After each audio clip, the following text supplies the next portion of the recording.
Halo Tribuners, Anda sedang menyaksikan live update siang Tribun News edisi Selasa 27 Agustus 2024.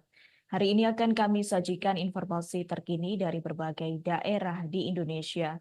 Bersama saya Adila Risna, kita jelang live update siang selengkapnya. Tribuners, sekitar 100 mahasiswa PMII demo di depan gedung DPR di Bojonegoro turun di Jalan Veteran Perkotaan Bojonegoro pada Senin 26 Agustus 2024 sore hingga petang. Puluhan individu tergabung dalam komunitas sipil seperti Rakyat Bantu Rakyat atau RBR kemudian Rabu menonton. Komisi Perempuan Indonesia dan PAN juga turut dalam demo tersebut.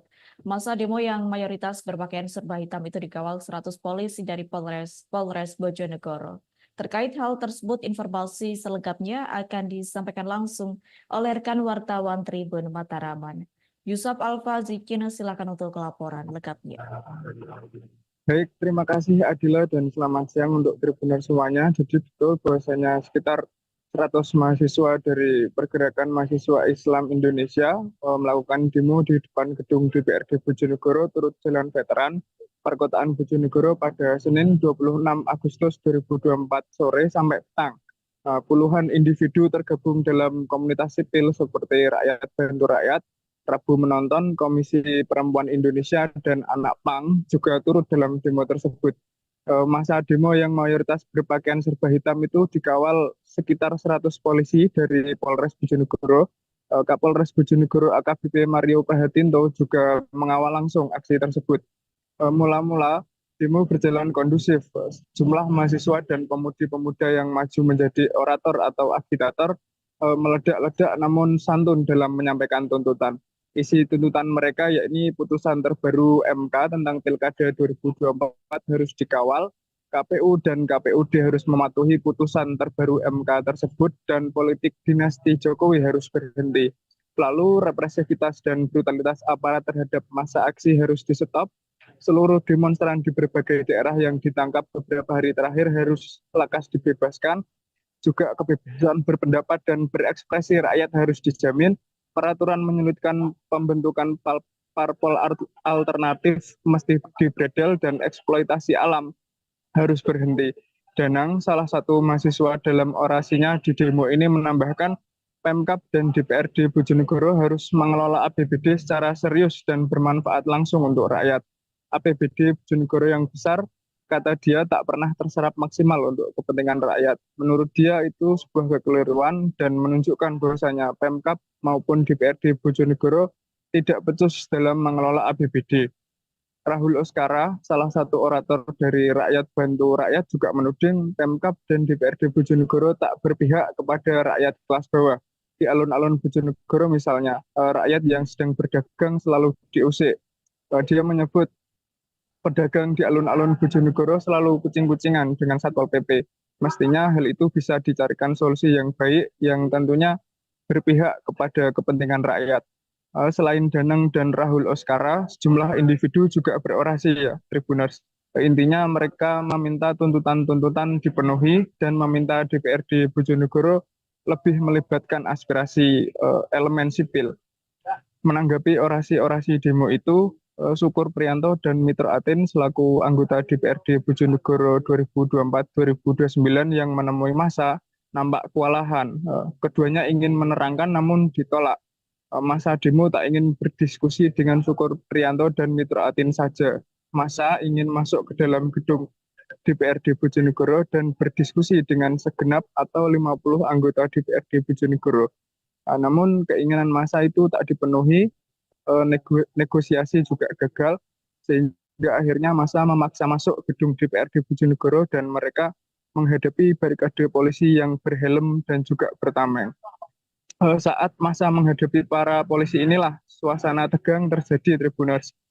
Massa yang gigih merangsek, sementara itu para polisi juga tak mau mengalah. Dorong-dorongan terjadi hingga akhirnya para polisi menang dan massa dipukul mundur. Massa yang dipukul mundur ini kemudian membentuk formasi baru, Tribuners, dan dengan manuver yang mengejutkan, massa menumbuk pagar utara gerbang DPRD Bojonegoro hingga pagar itu jebol. Manuver massa ini mengagetkan para polisi, para polisi yang tak masuk dalam barikade pun bereaksi. Mereka mencoba meredam massa dan polisi-polisi yang rata-rata berpakaian preman itu berhasil meredam massa. Massa yang tensinya mereda nampak memilih tak menaikkan tensi lagi. Mereka hanya kembali mengemukakan tuntutan-tuntutan dan juga meneriakkan atau menyatakan mosi tidak percaya untuk DPRD Bojonegoro. Nah, setelah pembacaan tuntutan selesai, massa pun membubarkan diri. Namun mereka tetap memegikkan mosi tidak percaya untuk DPRD Bojonegoro diiringi nyanyian khas pergerakan mahasiswa dan rakyat. Kiranya itu adalah informasi yang dapat kami sampaikan. Terima kasih, kembali ke studio. Baik, terima kasih untuk informasi lengkapnya. Silakan bertugas kembali. Tribuners memasuki hari kedua pencarian pasca banjir bandang di Kelurahan Roa, Kota Ternate, Maluku Utara, Senin 26 Agustus 2024. Total korban jiwa yang telah ditemukan mencapai 16 orang. Koordinator Posko Tanggap Darurat Rizal Marsauli menjelaskan bahwa pencarian korban hari kedua dimulai sejak pukul 7 WIT. Pencarian dipimpin langsung Dandim Ternate dan Kepala Basarnas Ternate. Untuk informasi selengkapnya akan disampaikan langsung oleh rekan wartawan Tribun Ternate. Samsul Sardi, silakan untuk laporan lengkapnya. Ya, terima kasih rekan Adila di studio dan Assalamualaikum warahmatullahi wabarakatuh. Tribunus di mana saja berada.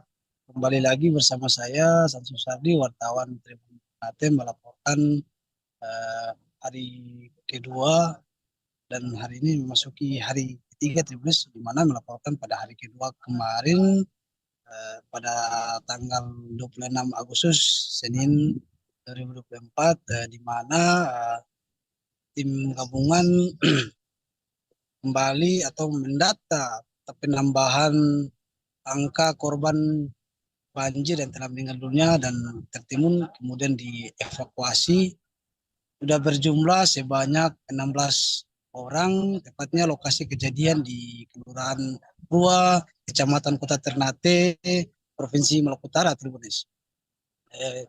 Diketahui dari jumlah total data dari pemerintah Kota Ternate yang dimana mengetahui total korban meninggal dunia adalah 19 orang dan sudah dievakuasi atau tertimbun dalam material pasca banjir dari tanggal 25 Agustus kemarin itu sebanyak 19 orang dan sudah ditemukan sejauh ini sebanyak 16 orang pada tanggal 26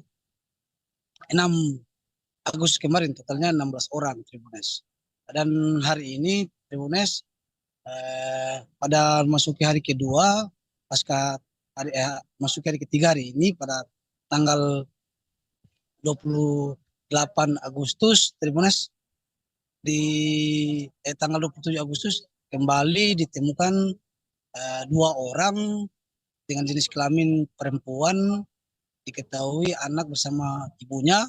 Dengar dari data 19 korban jiwa sehingga sekarang ini korban atau ditemukan korban yang sesuai dievakuasi tim gabungan Tribunes sudah berjumlah 18 orang Tribunes sampai saat ini.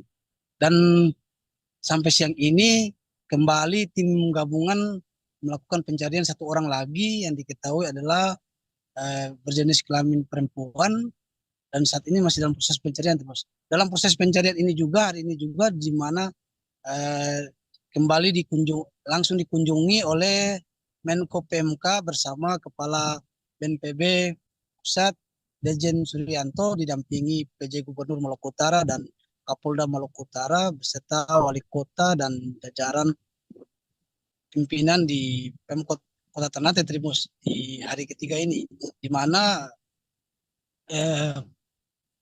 di mana Menko PMK dan Kepala BNPB ini turun langsung ke lokasi dan meninjau lokasi banjir Tribus yang saat ini masih dalam proses evakuasi tim gabungan di Kelurahan 2 Tribus, di mana bahkan tim dari Menko PMK dan Kepala BNPB ini juga menyambangi posko atau tempat dapur umum yang juga menjadi tempat evakuasi atau pengungsian warga Kelurahan 2 Trimunes. Dari amatan men, dari amatan Menteri Trimunes, mana di Menko PMK menyebut lokasi ini akan segera dilakukan evakuasi dan dibuat pelarangan untuk tidak lagi dihuni atau ditinggali oleh warga sekitar sini. Bahkan dari BNPB juga akan melakukan dana stimulus atau dana silang atau bantuan ke para korban bencana melalui BNPB pusat dan didorong ke pemerintah kota untuk segera dibantukan oleh para pengungsi yang terdapat korban jiwa maupun kerusakan rumah-rumah, gedung dan lainnya Tribunes. Dan sampai saat ini di lapangan terlihat juga masih dalam proses evakuasi untuk mencari satu jenazah, itu dari data korban yang sebanyak 19 orang untuk di hari ketiga ini. Dan sampai sore nanti terus dilakukan pencarian. Jika mungkin tidak ditemukan akan dilakukan pencarian sampai besok, karena dalam SK atau keputusan pemerintah Kota Ternate Kelurahan 2 ini masuk sebagai tanggap darurat selama 2 minggu ke depan. Mungkin itu saja rekan Adila, saya Santu Sadi melaporkan dari Ternate, Provinsi Maluku Utara. Terima kasih. Baik, terima kasih untuk informasi lengkapnya. Silakan bertugas kembali. Tribuners, wartawan kami telah menghimpun wawancara bersama Koordinator Posko Tanggap Darurat yakni Rizal Marsaoli. Berikut untuk tayangannya. Selamat sore dan salam sejahtera bagi kita semua. Yang saya hormati Pak Dandim menemani saya sore ini, dan Kepala Basarnas, izin Pak Fatur, dan Pak Kabangkos, Pak Fauzi, beserta Pak dari Brimob, ya, dan teman-teman media yang alhamdulillah pada sore ini masih berada pada lokasi yang sama untuk proses evakuasi korban yang ada di Kelurahan Ruang banjir bandang.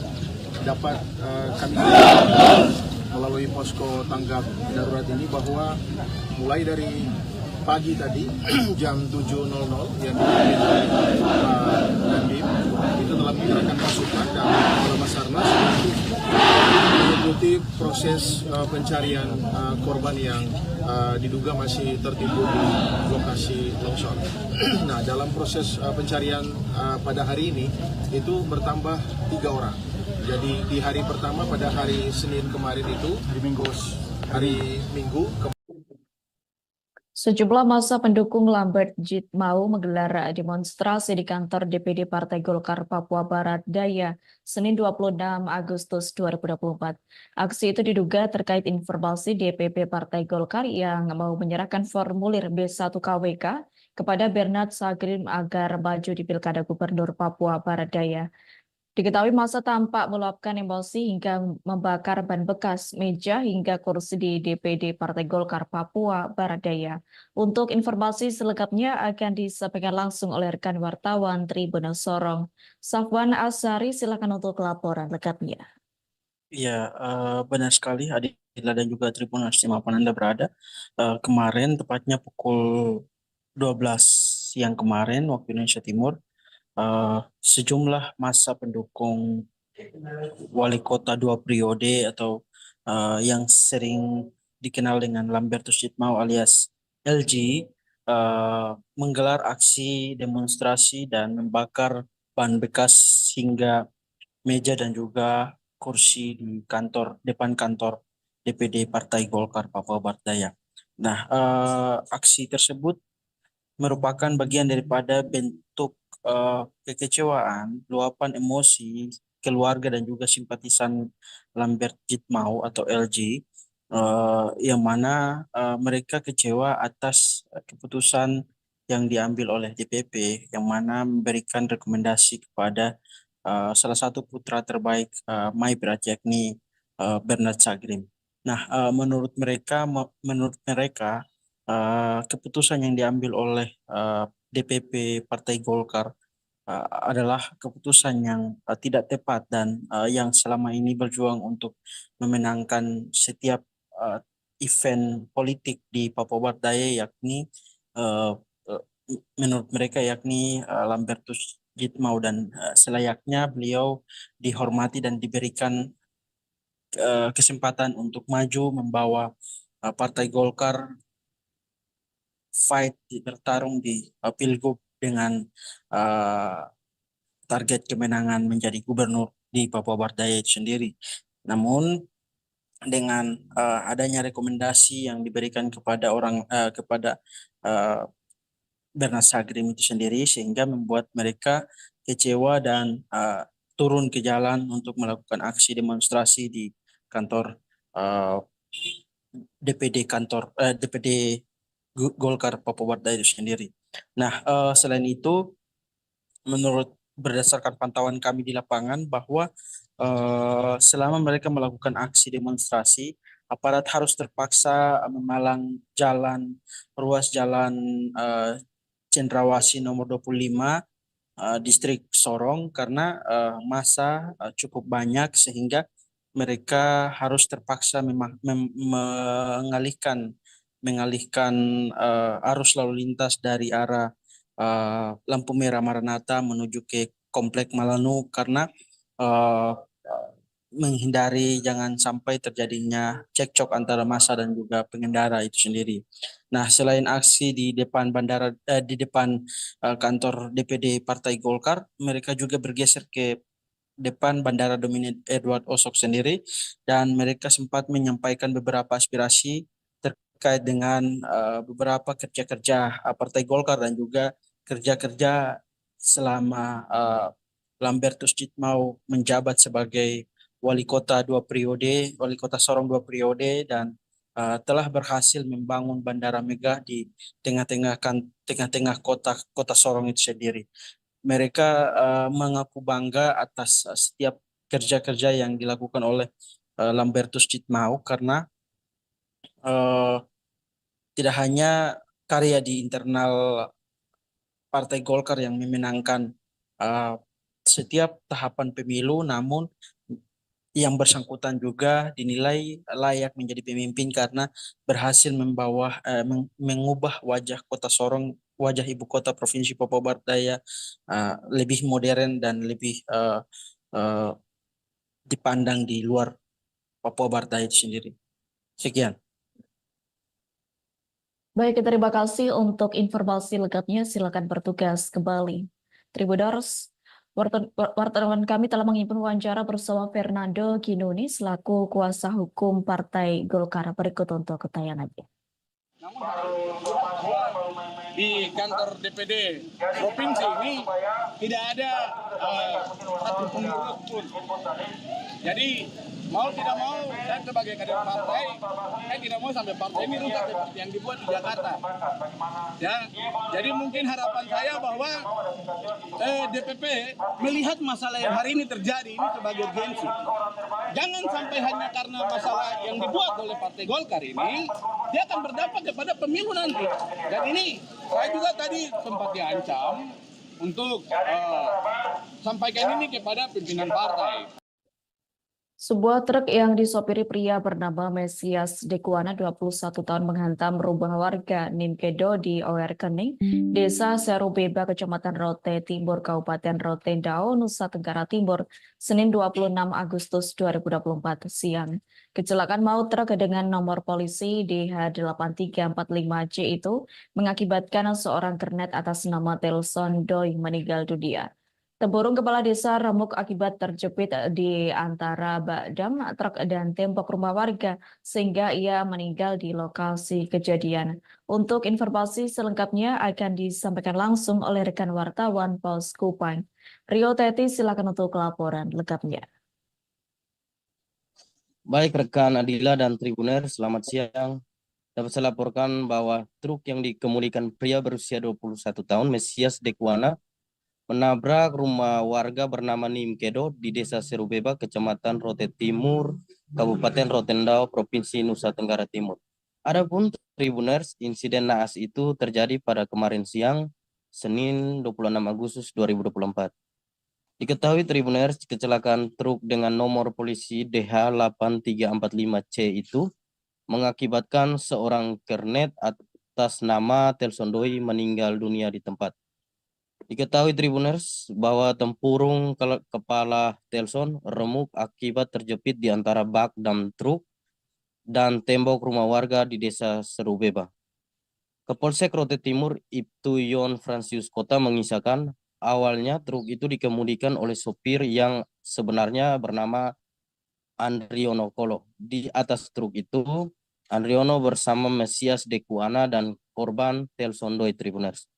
Truk itu dalam perjalanan pulang mengantar semen dari dusun Derondale, desa Derondale, kecamatan Landuleko. Diketahui Tribuners, saat tiba di dusun Mokdale, desa Derondale, kecamatan Landuleko, Andriono menghentikan truk yang dikemudikan tersebut. Kemudian dia menyuruh Mesias Dekuana untuk melanjutkan atau lanjut mengemudi. Lalu Mesias Dekuana mengemudi truk tersebut menuju Kecamatan Rote Timur. Tribuners, saat tiba di kampung Oerkening, desa Serubeba, Kecamatan Rote Timur, tepatnya di depan gereja Immanuel Oerkening, Mesias Dekuana saat itu hendak membelokkan truk tersebut ke arah OMU, namun karena gugup, truk tersebut tidak bisa dikendalikan dan langsung menabrak tembok rumah Nimkedo. Truk itu menerobos masuk ke dalam salah satu kamar dari rumah tersebut. Mesias yang saat itu panik turun dari truk dan mendapati seorang rekan kerjanya, yakni si korban Telson Doi, terjepit di antara truk dan tembok rumah tersebut. Melihat kejadian itu, Mesias selalu memberitahukan kepada Andriono. Setelah mendengar penyampaian dari Mesias, sontak Andriono mengajak Mesias untuk melarikan diri ke dalam hutan Oepua. Diterangkan ke Polsek Rote Timur lebih lanjut bahwa di dalam hutan keduanya kemudian menelpon PS Panit Intelkam untuk meminta bantuan dijemput dan diamankan di Mapolsek Rote Timur.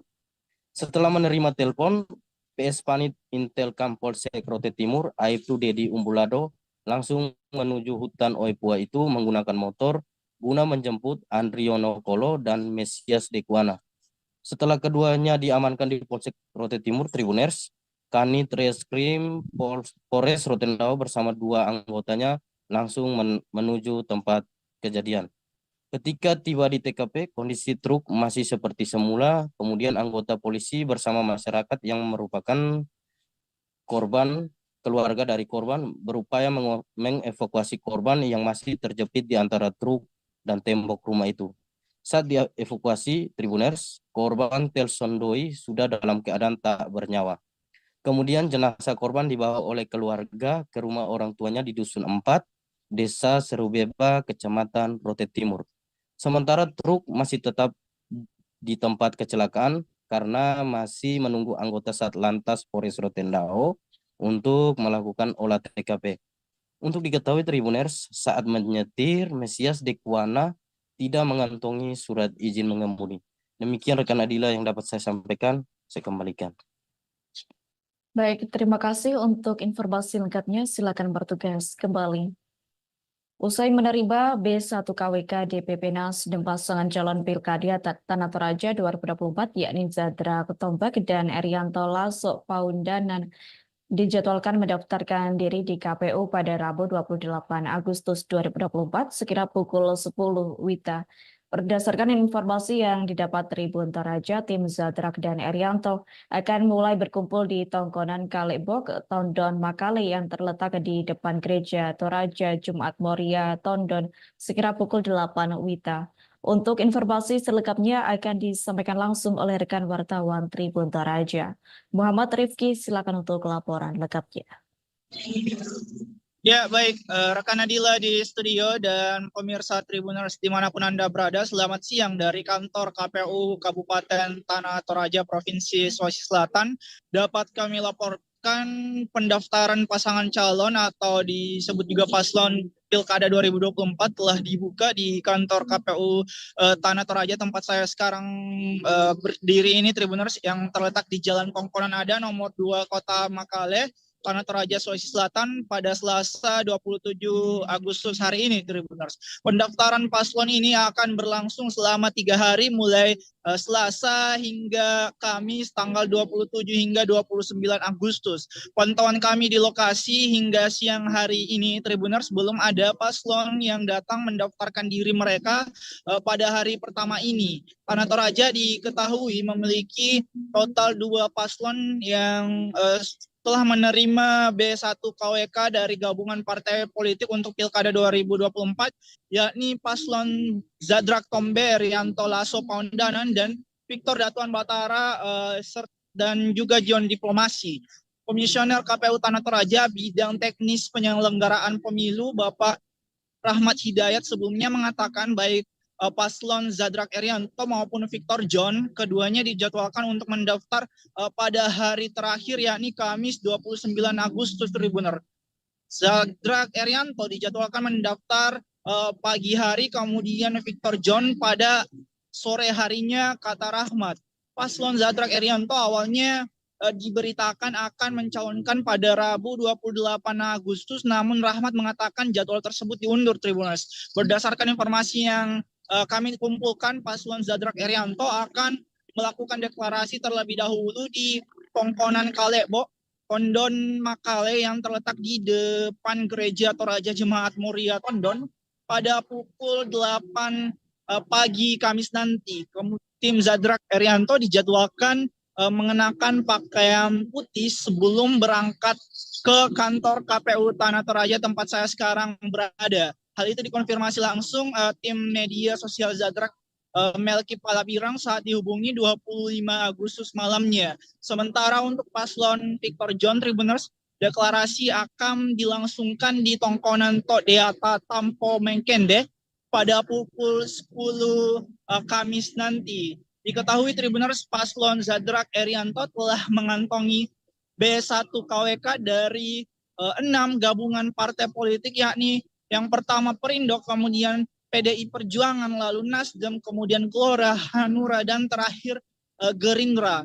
Pileg 2024, Perindo mengontrol 1 kursi di DPRD Tanah Toraja, kemudian PDI Perjuangan 4 kursi, lalu Nasdem 6 kursi, Gelora 1 kursi, Hanura 1 kursi, dan Gerindra 6 kursi, sehingga paslon Zadrak Erianto memiliki kekuatan 19 dari 30 persebaran kursi di DPRD Tanah Toraja. Zadrak sendiri saat ini menjabat petahana atau wakil Bupati Tanah Toraja sekaligus Ketua DPC Gerindra Tanah Toraja, Tribuners. Sementara untuk paslon Victor John mengantongi B1 KWK dari gabungan partai politik Demokrat dan juga Partai Golkar.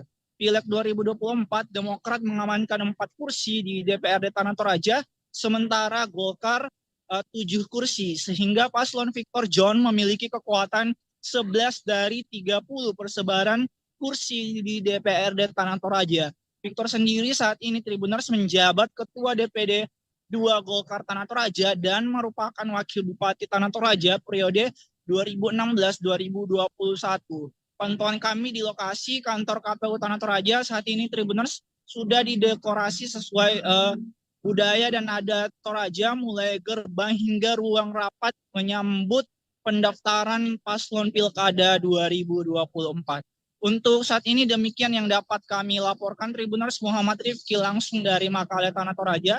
Saya kembalikan ke Anda di rekan Adila di studio. Baik, terima kasih untuk informasi lengkapnya. Silakan bertugas kembali. Tribuners, hari pertama pembukaan pendaftaran pasangan calon atau paslon gubernur dan wakil gubernur oleh KPU Kaltara masih kosong pendaftar. Berdasarkan informasi yang disampaikan oleh Ketua KPU Provinsi Kaltara, yakni Haryadi Habib, saat ditemui di kantornya mengatakan bahwa hingga pukul 12 WITA belum ada paslon yang mengajukan surat untuk mendaftar. Terkait hal tersebut, informasi selengkapnya akan disampaikan langsung oleh rekan wartawan Tribun Kaltara. Desi Kartika Ayu, silakan untuk laporan lengkapnya.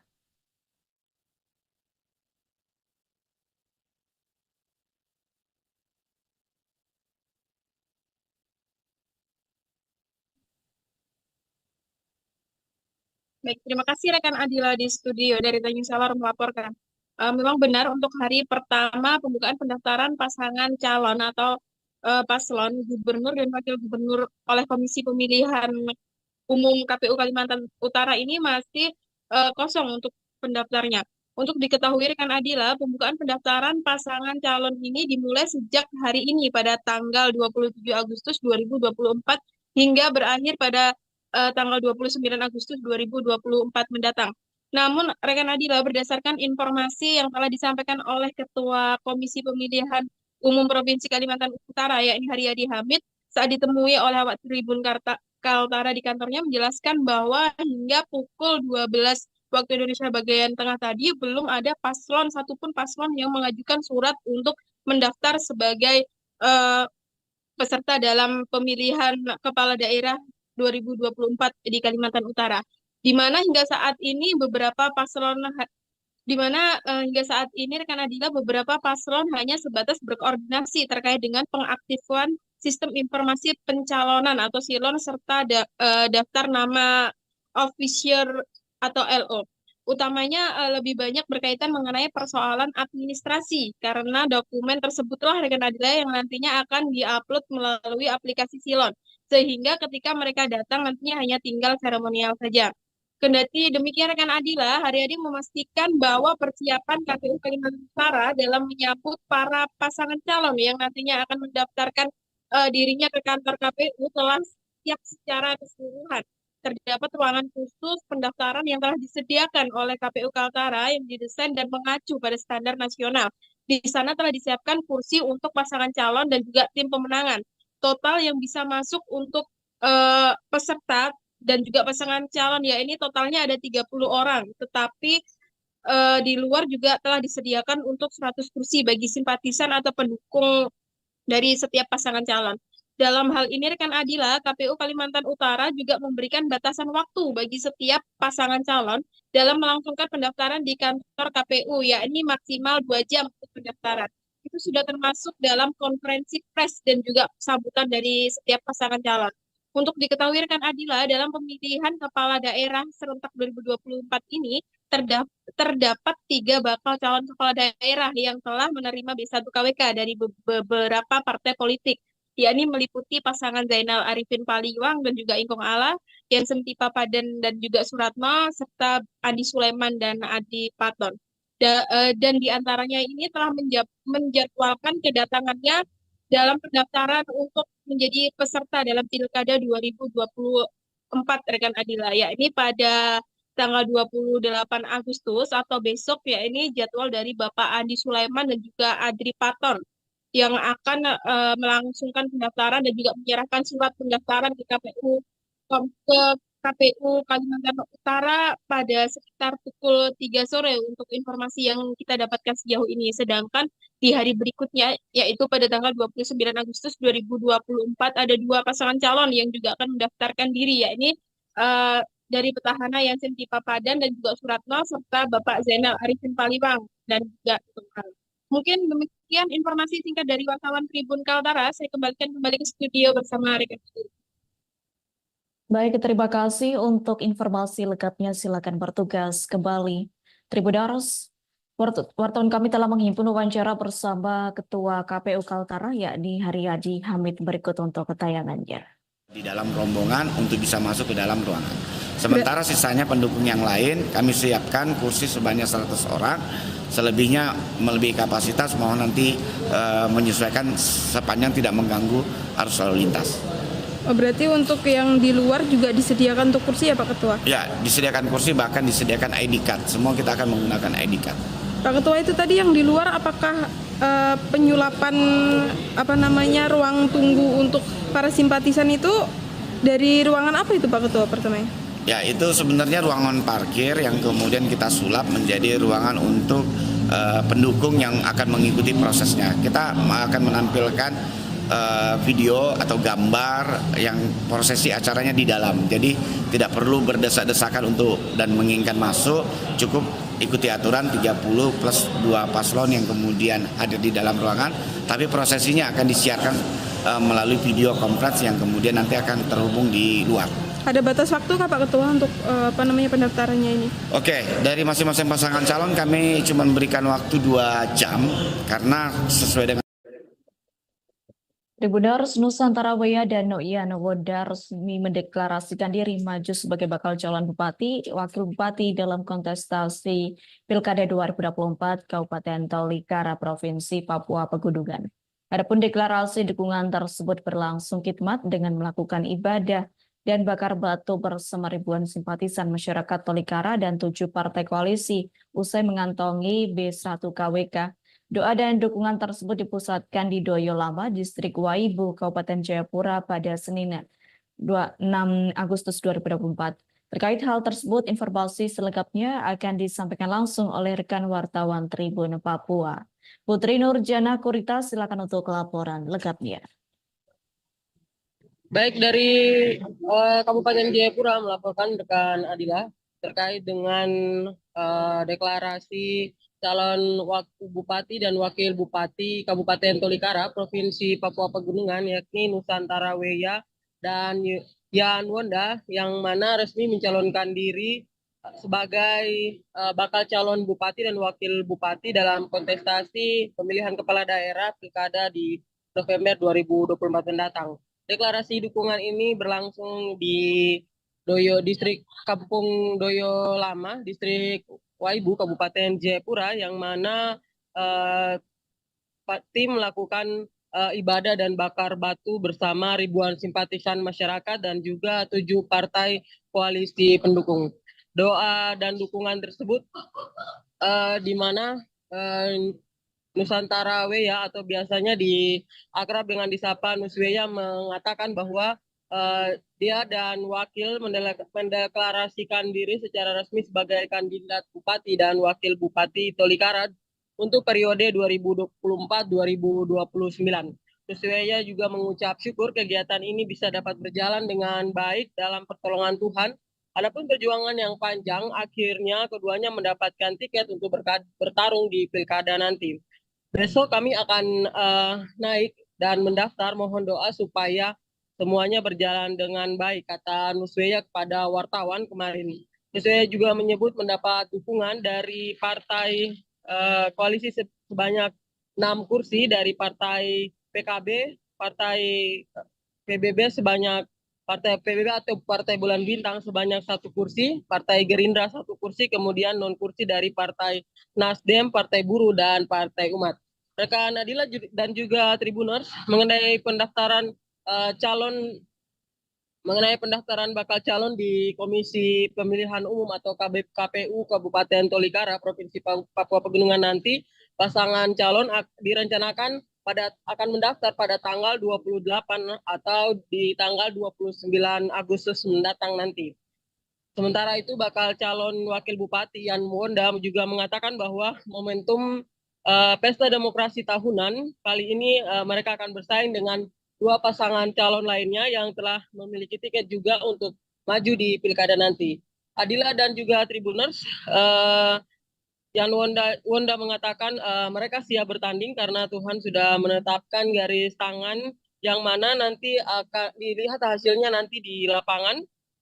Kemudian pihaknya juga berharap mendapatkan dukungan penuh dari masyarakat di daerah pemilihan 1, 2, dan 1, 2, 3, dan 4 di Kabupaten Tolikara. Sementara itu, koalisi Arigi Buai Beni Pogoya menjelaskan bahwa mewakili partai koalisi atau dalam yang disebut dengan Arigi Buah atau yang diartikan koalisi cinta kasih merupakan suatu tekad untuk membangun sumber daya manusia yang ada di Kabupaten Tolikara. Beni juga mengatakan sebagai ketua Partai Nasdem, walaupun tidak memiliki kursi di DPRD Kabupaten Tolikara, namun pihaknya tetap bertekad untuk mendukung figur Nus dan Yan karena menurutnya kedua figur tersebut mampu untuk membangun Tolikara yang aman, damai, dan sejahtera yang tidak dimiliki oleh figur lain.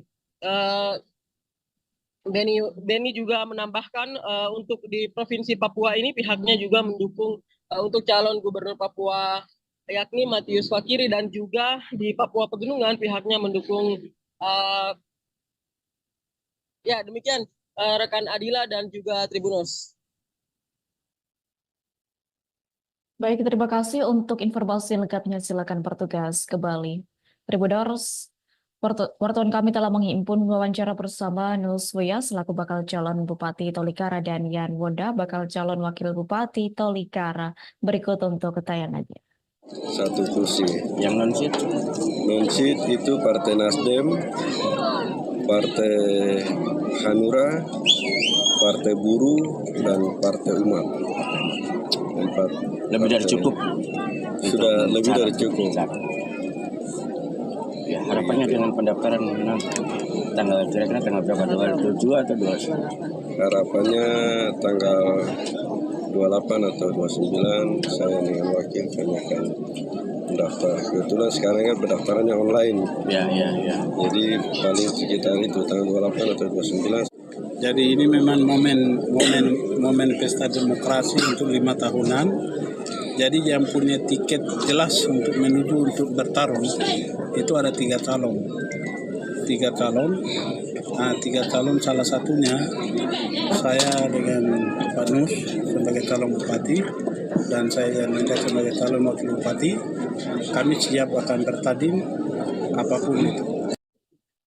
Tribuners, Gapura selamat datang untuk pasangan kepala daerah telah berdiri di depan gerbang kantor KPU Kalimantan Tengah.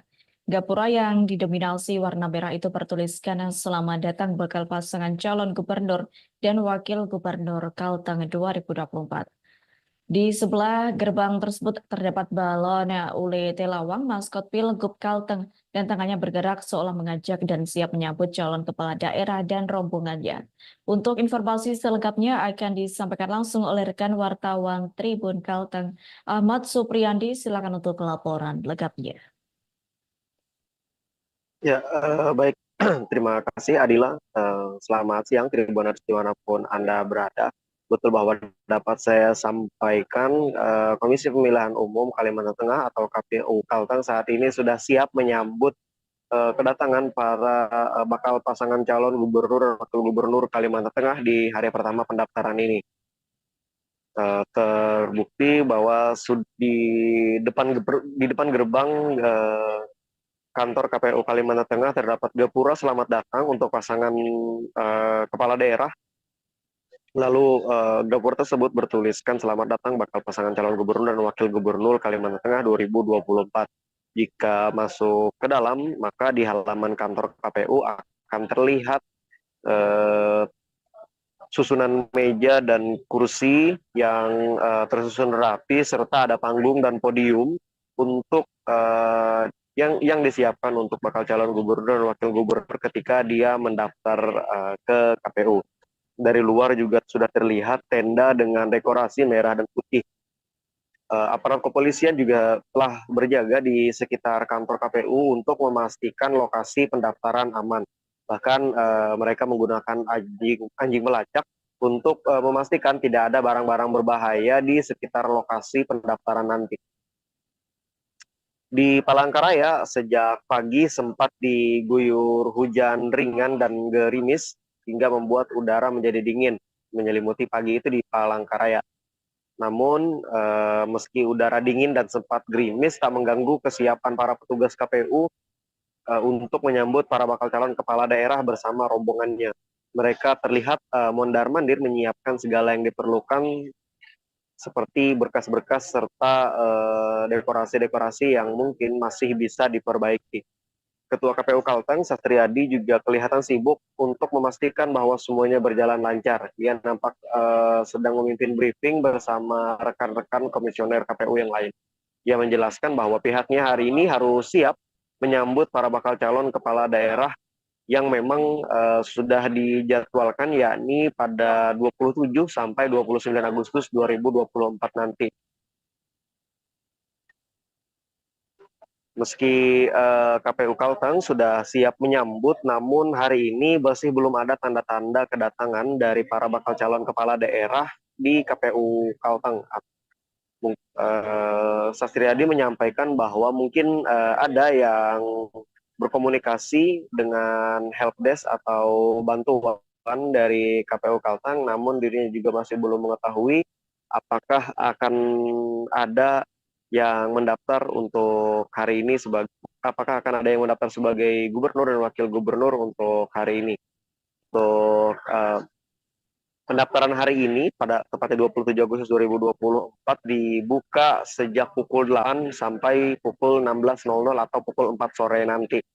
Demikian Adila dan juga Tribuners, saya kembalikan ke rekan-rekan di studio. Baik, terima kasih untuk informasi lengkapnya. Silakan bertugas kembali. Tribuners, wartawan kami telah menghimpun wawancara bersama Sastriadi selaku Ketua KPU Kalteng. Berikut untuk tayangannya.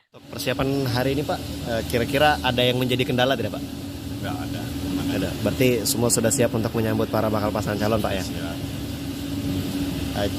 Apa aja Pak hari ini yang disiapkan?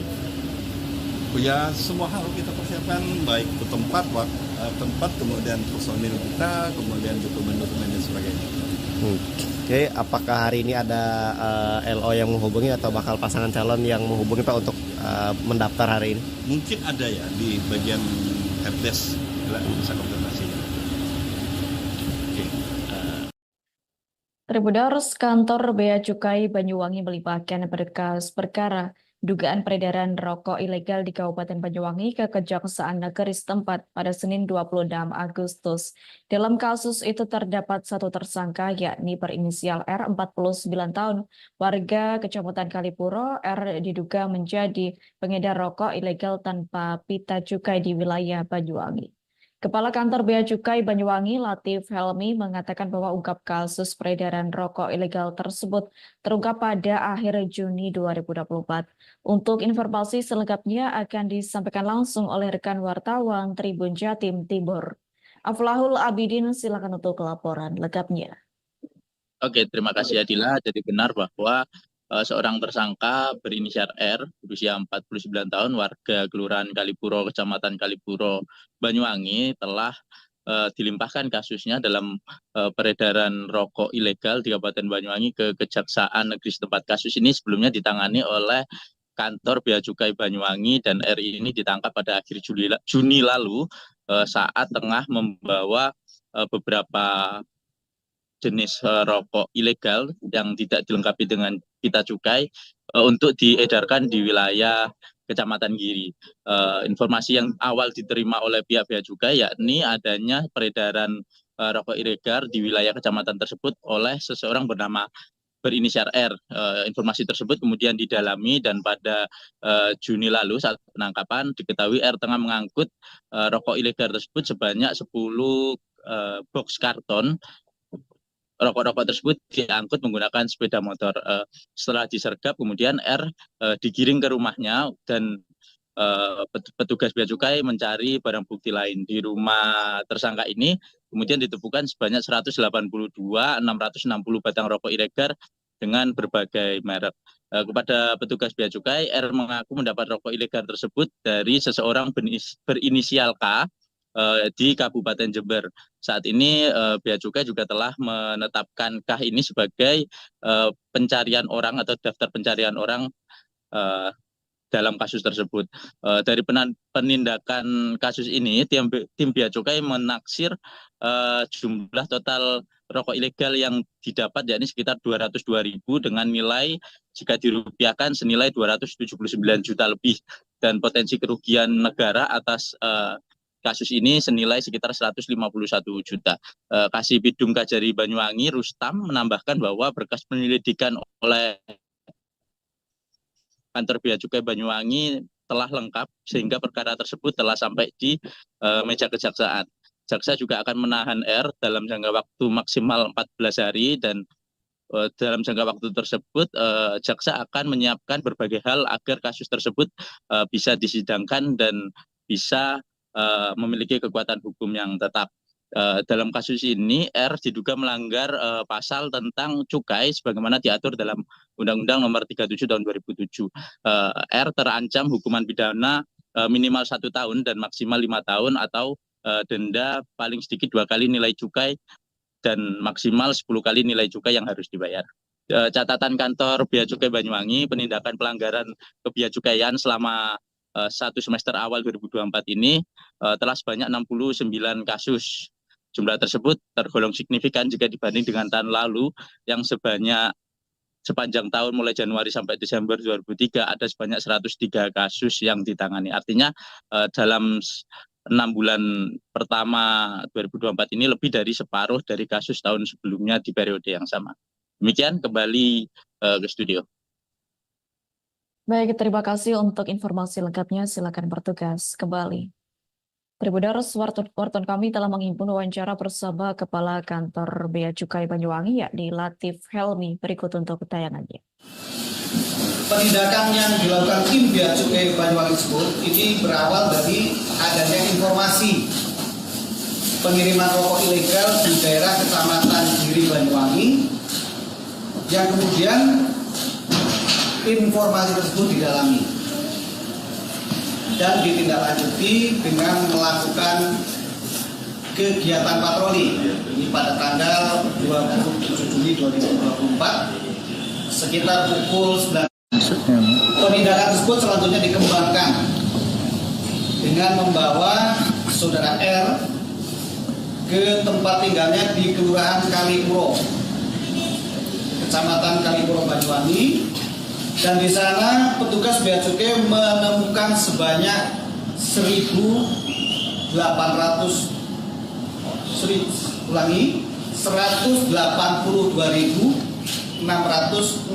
batang rokok ilegal. Tribuners, melakukan budidaya lobster air tawar menjadikan daya tarik tersendiri bagi setiap orang. Budidaya lobster air tawar tersebut berada di Kota Malang, yakni Lobster Air Tawar Malang.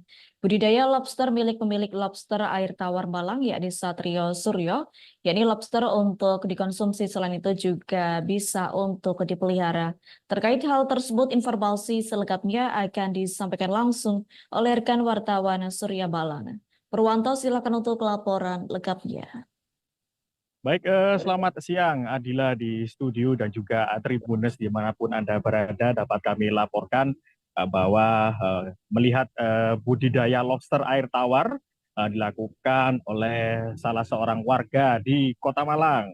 Budidaya lobster air tawar ini berada di Lobster Air Tawar Malang, tepatnya di kawasan Lowokwaru, Kota Malang. Budidaya lobster milik Satrio Suryo, yakni lobster yang bisa dikonsumsi juga bisa dipelihara dengan memanfaatkan kolam di halaman rumahnya dan juga akuarium yang ada. Satrio memulai usaha tersebut. Awalnya Satrio melakukan budidaya pada tahun 2006 dengan belajar breeding, kemudian belajar pengembangan. Kemudian juga menyiapkan beberapa kolam di depan rumahnya dan juga pompa, kemudian juga tambahan oksigen untuk lobster air tawar. Satrio mengungkapkan masa kawin lobster juga terbilang cepat. Sejak dipasangkan dalam jangka waktu 1 minggu hingga 1 bulan, indukan sudah bisa bertelur dengan jumlah 300 hingga 500 telur ketika menetas. Satrio menambahkan setelah proses perkawinan, lobster tersebut dipindahkan ke kolam pembesar. Saat panen, Satrio sudah memiliki mitra yang akan mengambil dan dipasarkan. Mereka juga mengalami permintaan di sejumlah hotel dan juga resto di luar kota. Dalam 1 minggu, 50 hingga 100 kg lobster dijual dengan harga 200.000 hingga 250.000 per kilogram. Tidak hanya di Jatim, Satrio juga mengungkapkan penjualannya juga dilakukan di luar Jatim hingga ke Bali. Ia menuturkan bahwa lobster air tawar miliknya juga bisa melayani masyarakat yang ingin melakukan budidaya, tidak hanya untuk dimakan namun juga untuk hewan peliharaan. Seperti itu, Adila, kembali ke studio. Baik, terima kasih untuk informasi lengkapnya. Silakan bertugas kembali. Tribuners, wartawan kami telah menghimpun wawancara bersama pembudidaya lobster air tawar, yakni Satrio Suryo. Berikut untuk tayangannya. Dulu pelihara ya di sekitar rumah, kita pelihara di akuarium awal mulanya. Terus awal budidaya itu di tahun 2006, itu kita belajar untuk breeding, untuk mengembangbiakan lobster. Nah, selama itu kita cuma penasaran dia produktivitasnya seperti apa, Untuk setor biasanya kita ke resto-resto untuk dikirim ke Bali. Kemudian budidayanya itu juga lebih gampang. Kita bisa pakai air tawar. Kalau lobster air tawar ini full air tawar, menyiapkan kolam, terus shelter. Yang kedua, kita membutuhkan pompa filter untuk aerasi di kolamnya, karena lobster air tawar ini membutuhkan oksigen juga.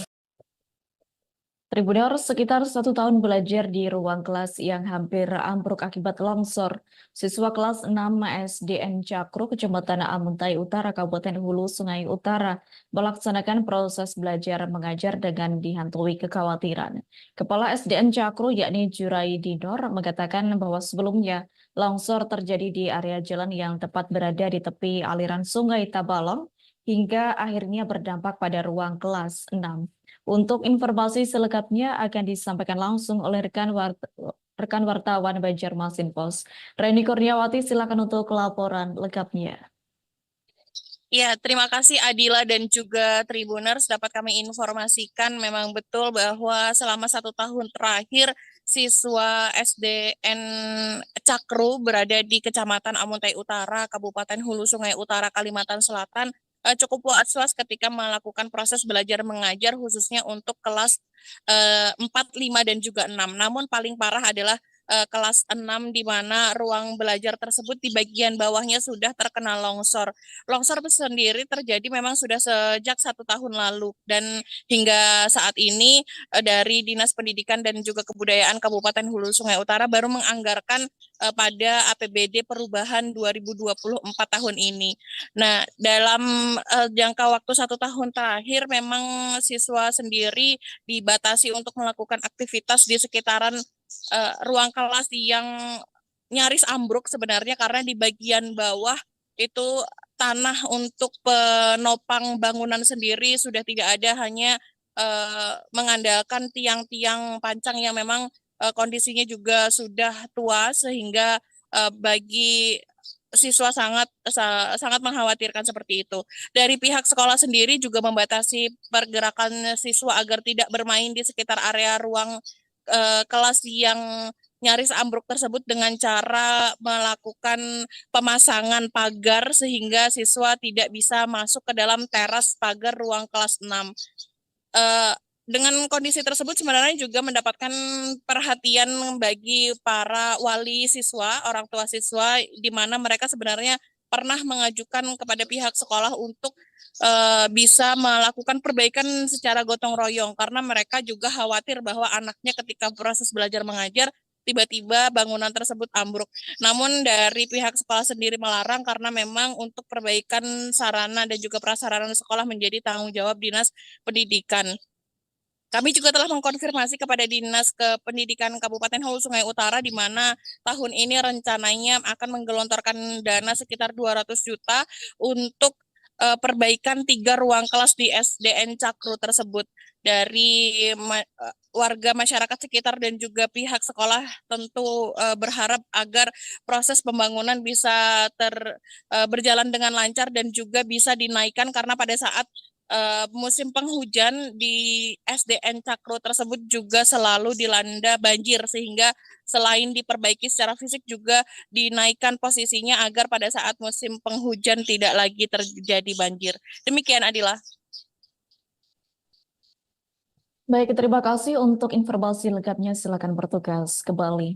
Tribuners, wartawan kami telah menghimpun wawancara bersama Kepala SDN Cakru, yakni Juraidi Nur. Berikut untuk tayangannya. Bu, pernah lah Abah ibaratnya ini kan masih dipakai loh, istilahnya tuh was-was gitu nah Bu. Was-was aja, ibaratnya siapa tahu kan waktu belajar mulai runtuh ininya. Kadang-kadang pas istirahat kan anak-anak jadi dipadai jangan mainan di sini, di lain aja. Siapa tahu kan runtuh. Ibu bapak ada kelamaan makan. Iya betul, betul. Tapi kenapa Bu tetap belajarnya di sini? Nggak ada ruangan lain yang bisa dialihkan gitu ya? Ada kan Bu, pakai di musola aja. Musola. Kadang kan musolanya bisa dipakai kan? Dipakai, betul. Jadi ada anak kan. Khawatir ya. Orangnya banyak Bu juga. Tapi ada keadaan tinggi. Jadi anak-anak dilarang bermain di sini ya Bu ya. Ini makanya di semalam waktu ini belum mandi kandang. Kandang. Bermainan di sini. Sebanyak 306 personel kepolisian resor atau Polres Fakfak Papua Barat siap dikerahkan dalam pengamanan Pilkada 2024. Kapolres Fakfak AKBP Hendriana menyampaikan pesan pentingnya untuk para personel saat memimpin apel gelar pasukan dalam operasi Mantap Praja Bahamata di Mapolres Fakfak pada Selasa 27 Agustus 2024. Terkait hal itu, informasi selengkapnya akan disampaikan langsung oleh rekan wartawan Tribun Papua Barat. Aldi Bimantara, silakan untuk laporan lengkapnya. Iya, baik Adila dan juga pemirsa, dilaporkan dari Kabupaten Fakfak Provinsi Papua Barat menjelang kontestasi Pilkada Fakfak pada November 2024 mendatang. Ini sebanyak 306 personil kepolisian resor Fakfak Papua Barat siap dikerahkan dalam pengamanan Pilkada 2024. Kapolres Fakfak Ajun Komisaris Besar Polisi AKBP Hendriana menyampaikan pesan pentingnya untuk para personil saat memimpin apel gelar pasukan dalam operasi Mantap Praja Bahamata di Mapolres Fakfak yang diikuti awak media pada Selasa 27 Agustus 2024. Adila dan juga pemirsa, dikatakannya dalam operasi Mantap Praja Bahamata 2024 ini akan melibatkan 306 personil yang rencananya akan dilaksanakan pada 27 Agustus hingga 7 Februari 2025 atau sekiranya 168 hari. Adila dan juga pemirsa, AKBP Hendriana mengatakan para pejabat operasi dari Kaops, Res, sampai Kasatgas serta personil wajib mengetahui para pejabat dan pejabat atau Kasatgas wajib pula mengetahui personil di bawahnya pula. Adila dan juga pemirsa, dikatakannya tentunya ini terkait dengan jumlah kelengkapan dan dukungan anggaran. Adila dan pemirsa, AKBP Hendriana juga menekankan 7 arahan sebagai pesan penting yang menjadi pedoman para personil dalam menjalankan tugas. Yang pertama ini Adila, yakni selalu bertakwa terhadap Tuhan Yang Maha Esa dan berdoa sebelum melaksanakan tugas. Kemudian yang kedua dikatakannya seluruh personil yang terlibat dalam operasi tersebut haruslah mengetahui tupoksi masing-masing terkait gambaran dari tugasnya. Baik itu dari segi teknis dan taktis dan bentuk grup WhatsApp agar memudahkan laporan terkini terkait dengan situasi wilayah pengamanan. Adila dan juga pemirsa, pada poin ketiga pihaknya berpesan kepada para personil agar menjaga solidaritas internal dalam pelaksanaan tugas. Ia juga mengajak untuk mari meningkatkan kedisiplinan, profesionalitas dan performa personil secara perorangan serta didukung oleh kesiapan kesatuan secara manajerial akan menentukan keberhasilan tugas. Adila dan juga pemirsa, terakhir AKBP Hendriana mengamanatkan agar para personil tetap menjadi panutan dan teladan di tengah masyarakat, hindari tindakan yang menyakiti hati masyarakat, kedepankan komunikasi dalam penyelesaian masalah, serta poin kelima ia meminta para personil menjaga kesehatan masing-masing dan jangan ada sedikit pun pelanggaran yang dilakukan oleh para personil. Pada poin ke-6, laksanakanlah penindakan berupa upaya paksa terhadap setiap pihak yang melakukan perbuatan yang dapat mengganggu atau menggagalkan pelaksanaan pilkada, baik itu secara perorangan maupun secara berkelompok. Adila dan juga pemirsa, kemudian untuk pesan yang terakhir, ia menyampaikan salam dan terima kasih kepada keluarga para personil operasi Mantap Praja Bahamata 2024 karena dikatakannya tentunya dengan doa mereka lah yang dapat memberikan kelancaran bagi semua dalam bertugas dalam mengamankan pilkada di Kabupaten Fakfak Provinsi Papua Barat. Adila, demikian laporan singkat jurnalis Tribun Papuabarat.com. Aldi Bimantara dari Fakfak Papua Barat, kembali ke Adila di studio. Baik, terima kasih untuk informasi lengkapnya. Silakan bertugas kembali. Tribuners, wartawan kami telah menghimpun wawancara bersama Kapolres Fakfak yakni AKBP Hendriana. Berikut untuk ketayangannya. Kesempatan apel gelar pasukan kali ini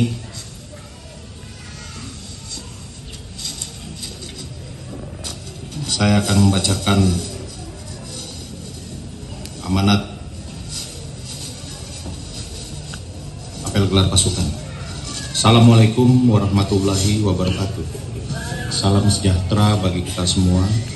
Salam, Om Swastiastu, Namo Buddhaya, salam kebajikan, salam sehat, salam presisi.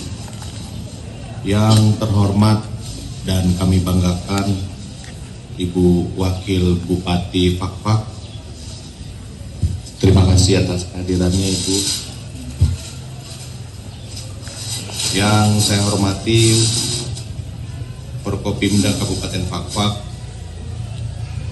di sini hadir Pak Danlanal, Pak Kajari yang diwakili, dan Ketua Pengadilan Negeri. Tribuners Iqbal Fatoni, anggota DPRD Kabupaten Sampang Madura terpilih periode 2024-2029, menyita perhatian di saat momentum pelantikan anggota legislatif. Bagaimana tidak, pria yang sebelumnya juga sebagai anggota DPRD Sampang Komisi 4 itu datang ke acara pelantikan dengan mengemudikan Dorcas dilengkapi buku dan berbagai minuman saset. Penampilannya cukup unik, bak petugas perpustakaan berjalan namun bergaya elit mengingat jas berwarna hitam mengkilat memancarkan kesan mewah. Terkait hal itu, informasi selengkapnya akan disampaikan langsung oleh rekan wartawan Tribun Madura. Hanggara Pratama, silakan untuk laporan lengkapnya. Baik, terima kasih rekan Adila dan selamat siang Tribuners dimanapun berada. Dapat kami melaporkan bahwa Iqbal Fatoni, anggota DPRD Kabupaten Sampang Madura, terpilih periode 2024-2029 menggunakan Dorcas dilengkapi buku dan berbagai minuman saset atau berkonsep perpustakaan berjalan dari kediamannya di Desa Gunung Eleh, Kecamatan Kedudung, Kabupaten Sampang. Sehingga jarak yang ditempuh menuju lokasi pelantikan, tepatnya di gedung DPRD setempat, sekitar 25 kilo. Berdasarkan komentar dari Iqbal Fatoni bahwa kendaraan Dorcas yang dikonsep sebagai perpustakaan berjalan itu sudah dipersiapkan sejak 2 pekan sebelum pelantikan. Kemunculan ide berasal dari kondisi minat baca atau literasi di Kabupaten Sampang dinilai sangat rendah. Dengan begitu, Iqbal Fatoni membuat konsep seperti itu sebagai kritik sosial, karena tanpa membaca atau kondisi literasi rendah, daerah tidak akan maju. Sekaligus politisi dari P3 itu ingin mengajak kepada semua masyarakat Kabupaten Sampang untuk memperjuangkan bagaimana perpustakaan di Kabupaten Sampang bisa lebih baik lagi. Kemudian pasca acara pelantikan, perpustakaan berjalan langsung dihibahkan oleh Iqbal Fatoni kepada komunitas literasi di Sampang. Demikian rekan Adila, kembali ke studio. Baik, terima kasih untuk informasi lengkapnya. Silakan bertugas kembali. Tribuners, wartawan kami telah menghimpun wawancara bersama anggota DPRD Sampang yakni Iqbal Fatoni. Berikut untuk tayangannya. Itu otokritik kepada saya secara pribadi karena selama 5 tahun kalau bicara tentang perpustakaan mungkin dilahirkan sebagai anak tiri begitu. Sehingga ketika tidak bisa berjuang dengan sistem, maka otomatis secara pribadi saya harus berjuang bagaimana perpustakaan di Sampang agar ada perhatian. Jadi sekaligus kritik sosial. Oh, jadi sama. Jadi otokritik kepada saya juga kritik kepada pemerintah karena kalau misalnya suatu daerah, suatu kabupaten tidak mungkin rasanya maju ketika literasinya rendah. Jadi begitu. Jadi mari ke depan semoga kita juga bisa memperjuangkan bagaimana perpustakaan di Sampang bisa lebih baik lagi. Berapa lama mempersiapkan atribut seperti itu? Kurang lebih setengah bulan. Dan ini akan langsung kami hibahkan kepada komunitas literasi di Sampang. Habis ini langsung penyerahan. Gimana perasaannya gandeng dengan Bapak maju di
Pendaftaran pencalonan wali kota dan wakil wali kota Bau-Bau hari pertama di kantor KPU Kota Bau-Bau tempat tidak sepi pada Selasa 27 Agustus.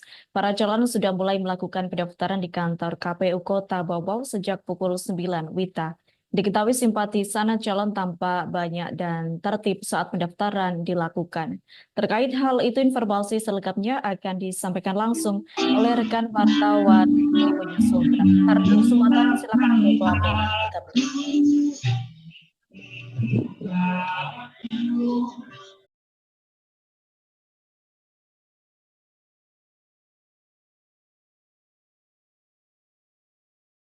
Terima kasih Adila, saya Harnis dari Kota Bau-Bau melaporkan dari kantor KPU Kota Bau-Bau.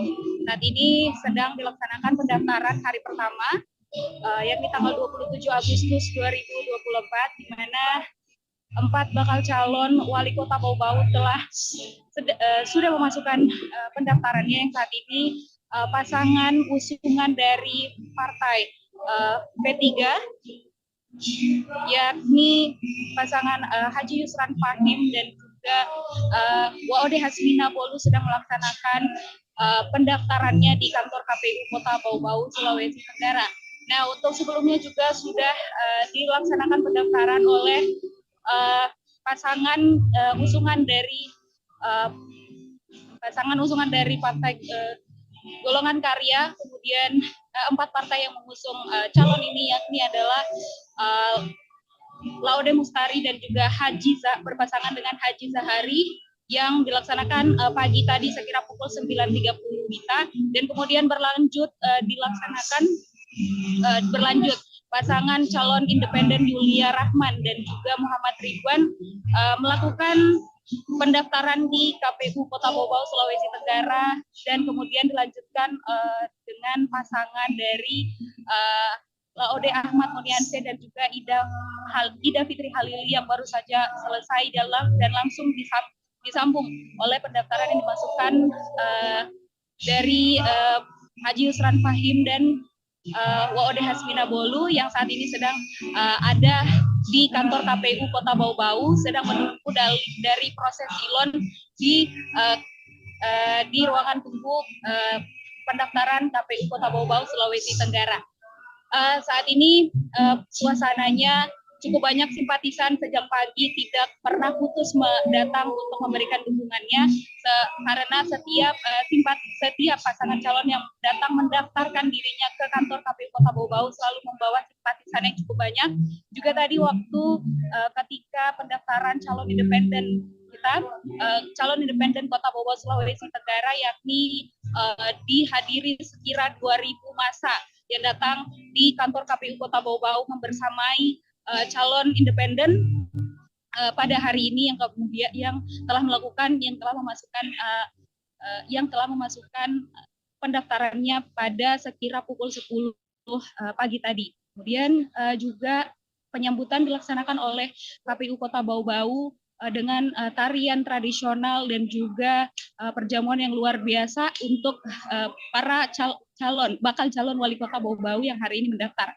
Untuk jadwal dari para calon yang akan mendaftarkan di tanggal 27 Agustus 2024 ini masih sudah terakhir, yakni pasangan dari Haji Yusran Fahim dan juga Waode Hasmina Bolu. Sementara untuk esokan harinya, yakni pada tanggal 28 Agustus 2024 dijadwalkan pasangan dari Nur Adi Raharja berpasangan dengan Laode Yasin Mazadu pada tanggal 28. Untuk tanggal kami belum mendapatkan konfirmasi lebih lanjut, namun sudah dikonfirmasi pada tanggal 28 Agustus 2024 pasangan tersebut akan memasukkan pendaftarannya, maksud kami, di kantor KPU Kota Bau-Bau. Namun kemudian untuk para simpatisan di kantor KPU Kota Bau-Bau hari ini masih banyak, walaupun cuaca sangat panas dan terik pada hari ini, tetapi tidak mengurungkan niat dan juga semangat dari para simpatisan untuk datang memberikan semangat kepada bakal calon wali kota Kota Bau-Bau untuk memasukkan pendaftarannya dan mendukung seluruh pasangan calon yang memasukkan pendaftarannya pada hari ini di KPU Kota Bau-Bau, Sulawesi Tenggara. Baik, itulah dia laporan dari saya, Adila. Terima kasih. Wabillahi taufiq walhidayah. Wassalamualaikum warahmatullahi wabarakatuh. Baik, terima kasih untuk informasi lengkapnya. Silakan bertugas kembali. Tribuners, satu gudang milik warga terbakar di lingkungan 7 Kelurahan Banjir, Kecamatan Tikala, Kota Manado, Sulawesi Utara. Adapun kebakaran tersebut terjadi sekira pukul 9:30 WITA, Selasa 27 Agustus. Rizwan Harun, pemilik gudang yang terbakar, mengatakan bahwa kejadian tersebut terjadi begitu cepat sehingga barang-barang hangus terbakar. Terkait hal itu, informasi selengkapnya akan disampaikan langsung oleh rekan wartawan Tribun Manado. Ferdi Huku, silakan untuk laporan lengkapnya. Oke, selamat sore Tribuners dan juga rekan Adila dari studio. Tribuners, seperti yang sudah disampaikan rekan Adila, tepatnya hari ini pada jam 9 pukul 30 terjadi kebakaran di Banjir, Kelurahan Kecamatan Tikala, Kota Manado, Sulawesi Utara, tepatnya di lingkungan 7. Di mana Tribuners, kebakaran ini menimpa satu gudang milik keluarga bernama Rizwan Harun. Gudangnya ini terbakar dan barang-barang di dalam gudang seperti televisi dan juga kulkas dan barang-barang lain yang masih terpakai atau yang masih bisa digunakan ini hangus terbakar. Di saat kami wawancara Tribuners, Rizwan mengaku bahwa ia mendapat informasi atau laporan dari saksi mata di lapangan. Kronologi kebakaran ini ketika ada beberapa anak-anak di sekitar kompleks tersebut membakar sampah di bawah gudang miliknya, sehingga apinya merambat dari tumpukan sampah ini naik ke gudang miliknya sehingga terjadi kebakaran. Nah, Tribuners, ada sekitar 6 unit damkar Kota Manado yang diterjunkan ke lokasi untuk memadamkan api, dan api berhasil dipadamkan itu sekitar 30 menit saat mereka tiba di lokasi, dan damkar juga dibantu oleh warga untuk memadamkan api. Hal itu disampaikan oleh Audi Hussein selaku Danton Charlie Damkar Kota Manado. Ia menyampaikan mereka sedikit mengalami kesulitan ketika memadamkan api yang membara di sekitar lokasi, dan sekitar 30 menit mereka berhasil memadamkan api, tetapi itu pun karena dibantu oleh masyarakat sekitar yang bersama-sama untuk memadamkan api, karena memang lokasinya Tribuners dari tempat mobil berhenti, mobil damkar ke lokasi kebakaran itu sekitar 500 meter. Gorong-gorong sehingga untuk mobil damkar sendiri tidak bisa masuk ke dalam. Makanya dari damkar sendiri memilih untuk menarik selang untuk bisa menyalurkan air untuk digunakan memadamkan api. Dan hal ini juga tentunya mendapat apresiasi dari masyarakat karena berkat kerja keras dari damkar, api tersebut tidak merambat ke rumah warga sekitar, karena kalau saja terlambat damkar datang, tentunya ini akan membuat rumah warga yang di sekitar gudang tersebut akan ikut juga terbakar. Sehingga tentunya dari pihak damkar juga menghimbau kepada masyarakat untuk lebih hati-hati di saat cuaca panas di Kota Manado, karena bisa menimbulkan kebakaran, dan ini tentunya akan merugikan masyarakat sendiri. Mungkin itu rekan Adila yang dapat saya laporkan dari Kota Manado, dikembalikan ke Anda. Terima kasih. Baik, terima kasih untuk informasi lengkapnya. Silakan bertugas kembali. Tribuners, wartawan kami telah menghimpun wawancara bersama Audi Hussein Danton Charlie selaku Damkar Manado. Berikut untuk ketayangannya. Yang pertama untuk rintangannya itu pertama akses jalan. Akses jalan, karena ini jalan lorong ya, untuk kendaraan kami memang pas-pasan itu. Ada lagi yang mobil 13 yang ukuran 10.000 liter itu tidak bisa masuk karena kebesaran. Dan kedua, untuk lokasi ini pemadaman kami itu seringkali banyak gangguan dari masyarakat untuk aksesnya ke lokasi itu. Jadi untuk kami sebagai anggota pemadam menurunkan 6 unit pemadam dengan 30 personil, tapi untuk sementara ini api sudah dapat dipadamkan. Kira-kira berapa lama tadi pemadaman berlangsung? Pemadaman itu hampir 1 jam itu. 1 jam. Karena akses yang ke titik api itu agak curam. Oke, tapi akhirnya bisa ya? Iya. Oke, terima kasih Pak. Tribuners, pada Senin 26 Agustus, suasana di Bundaran Waru memanas saat ratusan sopir truk terlibat ketegangan dengan polisi saat berunjuk rasa menuju kantor Gubernur Jawa Timur. Massa tiba-tiba berhenti dan memblokir akses lalu lintas utama.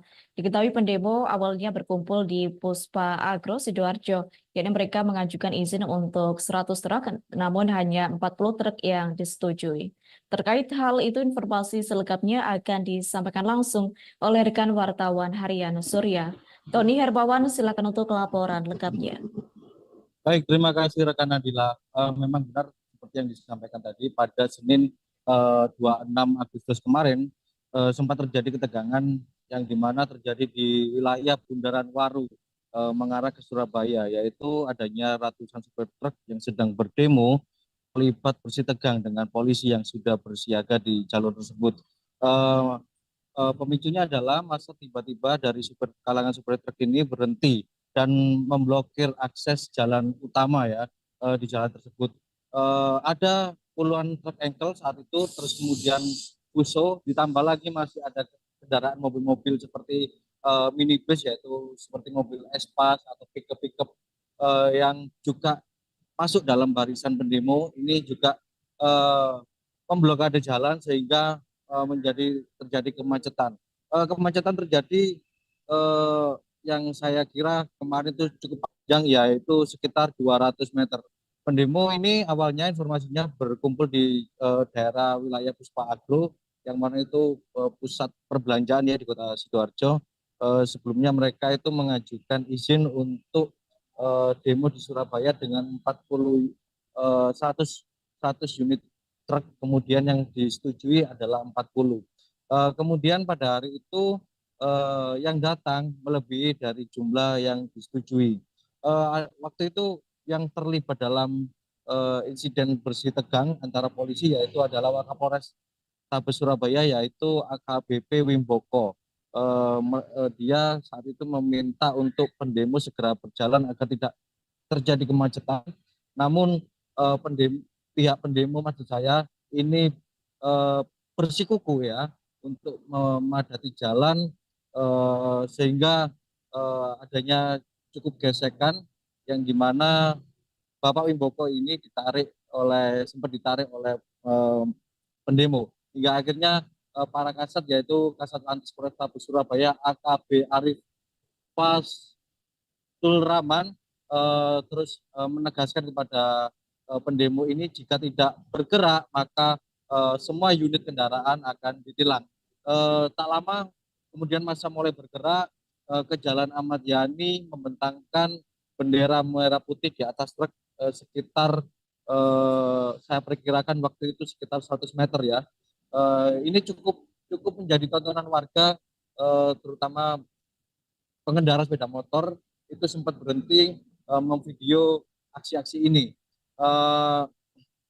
Kemudian koordinator aksi yaitu Angga Firdiansyah menyatakan bahwasanya mereka mendemo terkait aturan odol, yaitu overdimension overload dan sistem registrasi dan uji tipe atau SRUT kepada kendaraan-kendaraan niaga. Mereka sebenarnya sejatinya setuju dengan terkait odol, tapi banyak aturan yang tidak tersampaikan kepada perusahaan, sehingga semacam ada informasi yang tidak sinkron antara sopir truk dan para perusahaan ini. Kalau sopir truk ini mengetahui adanya aturan di jalan odol ini cukup membahayakan, tetapi mereka juga dilema karena perusahaan juga menekan supir truk ini dengan biaya pengiriman yang murah sehingga dia terpaksa mengangkut melebihi kapasitas. Tuntutan mereka yaitu mereka ingin standarisasi menurut saya tarif angkutan logistik, subsidi biaya pemotongan, jaminan muatan pasca normalisasi, kemudian kesetaraan maksud saya bagi semua sopir serta pemberantasan mafia SRUT dan mafia odol. Begitu rekan Nadila, saya kembalikan ke studio. Baik, terima kasih untuk informasi lengkapnya. Silakan bertugas kembali. Tribuners, ratusan mahasiswa se-Kalimantan Timur menggeruduk kantor DPRD Kaltim pada Senin 26 Agustus 2024 sore. Para intelektual muda yang tergabung dalam mahasiswa Kaltim Bergerak atau Makara ini membawa beberapa tuntutan, yakni menuntut DPR segera mengesahkan Undang-Undang Perampasan Aset para pelaku tindak pidana korupsi, Undang-Undang Masyarakat Adat, dan protes akan hak guna usaha di lahan seluas 26.000 hektar bagi perusahaan tambang di Kabupaten Kutai Timur. Untuk informasi selengkapnya akan disampaikan langsung oleh rekan wartawan Tribun Kaltim. Rita Lavenia, silakan untuk laporan lengkapnya. Terima kasih Adila di studio dan selamat sore Tribuners dimanapun Anda berada. Ya benar Adila dan Tribuners bahwa Senin 26 Agustus 2024 kemarin terjadi demo di depan kantor DPRD Kalimantan Timur. Ya memang dalam aksi ini mereka menyoroti dan mendesak agar DPR segera mengesahkan Undang-Undang Perampasan Aset bagi para pelaku tindak pidana korupsi. Mereka meyakinkan bahwa aset kekayaan para koruptor yang merupakan rampasan hak rakyat harus dikembalikan kepada rakyat. Selain itu juga poin kedua mereka menuntut agar DPR mengesahkan Undang-Undang Masyarakat Adat, di mana undang-undang ini diyakini dapat melindungi masyarakat adat, terutama saat ini dengan masifnya pembangunan, terutama hadirnya ibu kota Nusantara di Provinsi Kalimantan Timur yang dinilai sampai saat ini tidak memberikan kesejahteraan yang berarti bagi masyarakat adat. Juga ketiga mereka menyoroti adanya hak guna usaha atau HGU seluas 26.000 hektar bagi perusahaan tambang di wilayah Kutai Timur. Mereka menilai ini include dengan permintaan agar undang-undang masyarakat adat itu segera disahkan, sebab dengan adanya pemberian HGU ini mahasiswa menilai adanya perampasan aset masyarakat adat setempat, bahkan tidak melindungi masyarakat adat, sebab memang belakangan ini sedang terjadi kericuhan akibat diduga adanya pemaksaan oleh sejumlah oknum mengambil tanah adat masyarakat untuk kegiatan pertambangan, Adila dan Tribuners. Kemudian juga Tribuners, demo ini berlangsung sedari pukul 15.00 waktu Indonesia Tengah. Juga pada pukul 18.00 waktu Indonesia Tengah yang awalnya kondusif berujung menjadi ricuh atau chaos sebab para demonstran memaksa untuk memasuki gedung DPRD Kaltim pada pukul 18.00 waktu Indonesia Tengah. Saat itu memang dari kepolisian menegaskan bahwa batas pemberian aspirasi, penyampaian aspirasi harus sampai pukul 6 sore saja. Namun para pendemo ini justru memaksa untuk menerobos masuk ke dalam gedung DPRD yang sebenarnya tidak ada anggota dewan di dalam, sebab sedari siang sudah selesai rapat paripurna itu sudah kosong, Adila dan Tribuners. Nah, karena hal ini para kepolisian akhirnya melakukan pembubaran paksa menggunakan water cannon. 2 water cannon diturunkan dan secara berkala menyemprotkan air berkekuatan tinggi. Hal ini Adila dan Tribuners menyebabkan beberapa mahasiswa cedera cukup serius, bahkan beberapa di antaranya mengalami patah tulang pada kaki. Kericuhan ini sempat terjadi hingga pukul 19.30 waktu Indonesia Tengah atau kurang lebih 1 jam lebih lamanya, Adila dan Tribuners.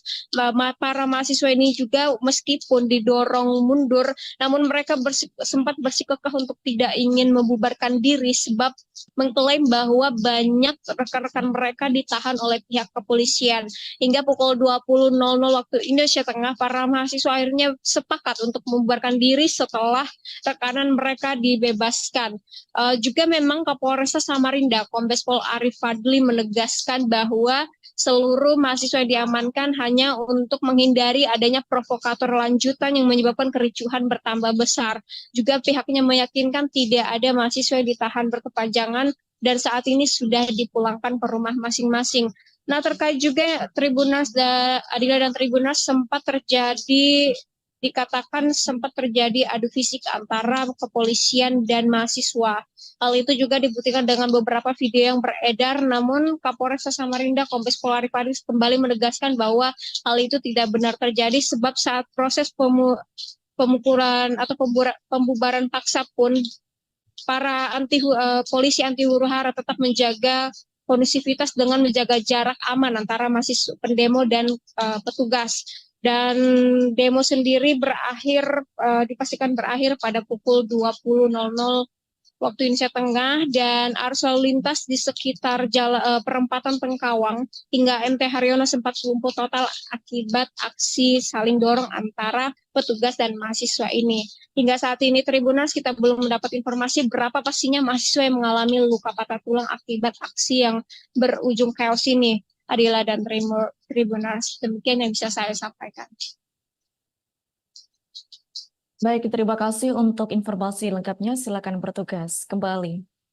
Tribuners, bakal pasangan calon bupati dan wakil bupati Sambas, Misni Safari dan Mariadi mendaftarkan diri ke KPU Sambas pada Selasa 27 Agustus 2024. Pasangan calon independen Misni dan Mariadi didampingi sejumlah tim kemenangan, relawan, Srikandi, dan simpatisan datang ke KPU Sambas. Sebelum datang ke kantor KPU Sambas, Misni dan Mariadi lebih dahulu mendeklarasikan diri sebagai calon bupati dan wakil Sambas di posko kemenangan.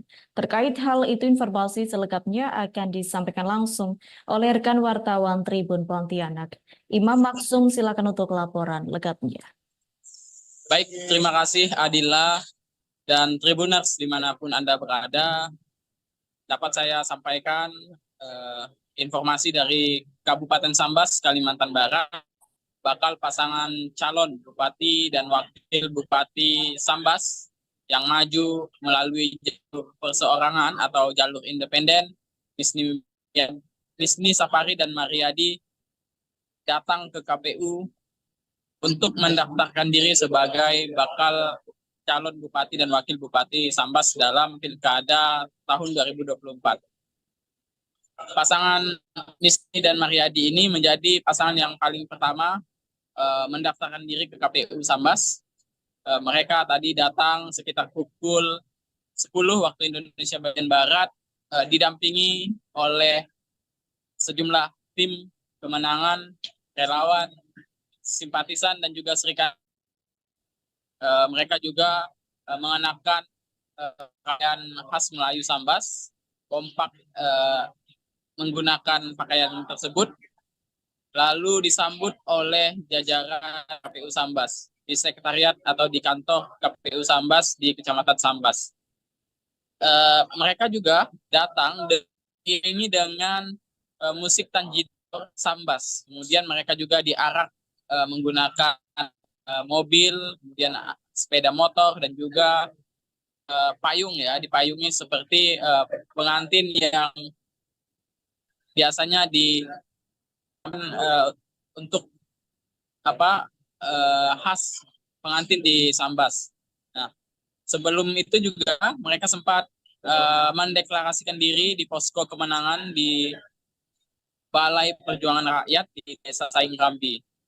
Saat datang ke KPU Sambas, pasangan jalur independen ini langsung menyerahkan berkas dukungan dan juga berkas persyaratan ke KPU Kabupaten Sambas. Diketahui juga mereka memenuhi syarat maju sebagai pasangan calon perseorangan dengan menyerahkan 41.000 KTP atau dukungan yang sudah dinyatakan memenuhi syarat dan sudah melewati tahap versi akhir. Nah, setelah mendaftarkan diri ke KPU tadi, pasangan ini juga berkasnya sudah diterima, selanjutnya akan diverifikasi oleh KPU Kabupaten Sambas, kemudian akan menjalani tahap pemeriksaan kesehatan di rumah sakit.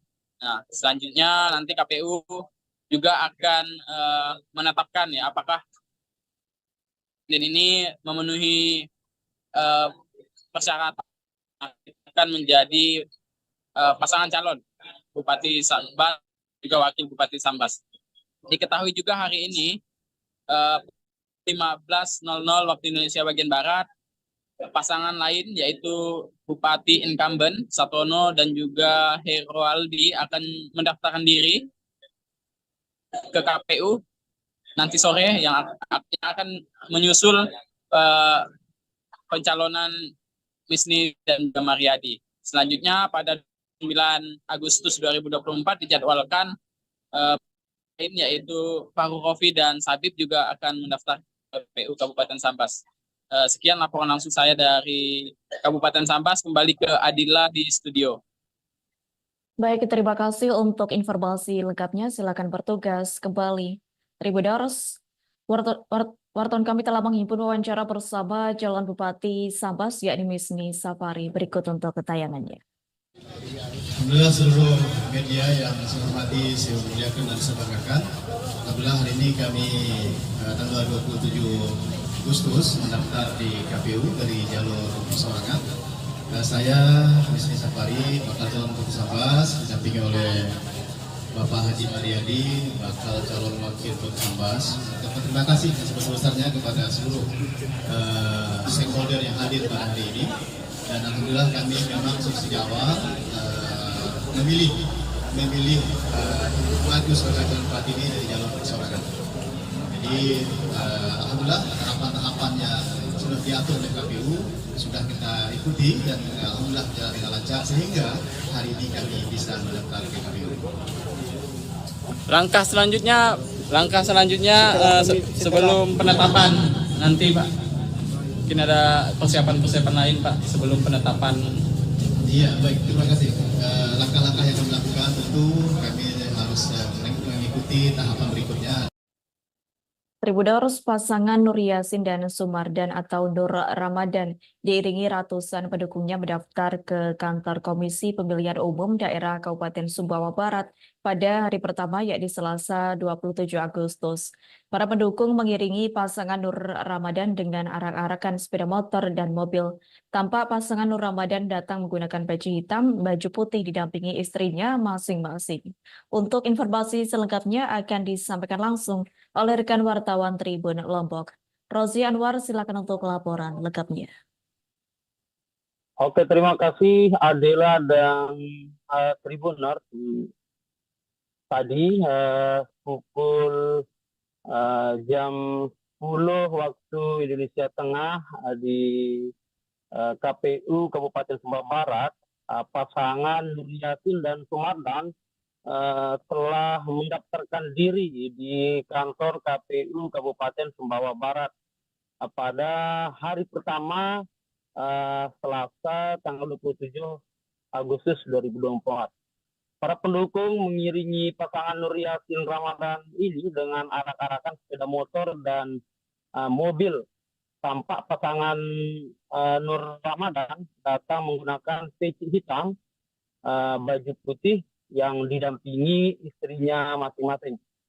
Pasangan ini terlihat percaya diri dan mengaku sangat siap untuk tampil di Pilkada 2024 yang akan dilaksanakan pada tanggal 27 November mendatang. Dalam perjalanan menuju kantor KPU, calon Bupati KSB Nur Yasin menyapa warga di atas mobil Pajero berwarna putih, sedangkan calon wakilnya Sumardan menggunakan mobil hitam, berdiri melambaikan dan menyapa warga. Keduanya diiringi simpatisan dan relawannya sendiri. Proses pendaftaran ini juga disaksikan tim Bawaslu KSB dan disambut oleh komisioner KPU Kabupaten Sumbawa Barat. Penyerahan berkas langsung diterima Ketua KPU KSB dengan anggota komisioner KPU Sumbawa Barat. Setelah itu, tim dari KPU memeriksa berkas yang sudah diserahkan oleh tim Nur Ramadan. Kata Ketua KPU, kami menyambut baik kedatangan dari pasangan Nur Ramadan ini. Setelah itu kami cek dulu kelengkapan berkas. Jika sudah lengkap kami akan terima, jika tidak lengkap kami akan kembalikan.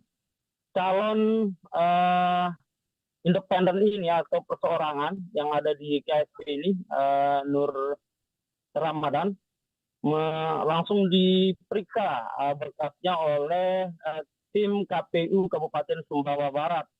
Selanjutnya,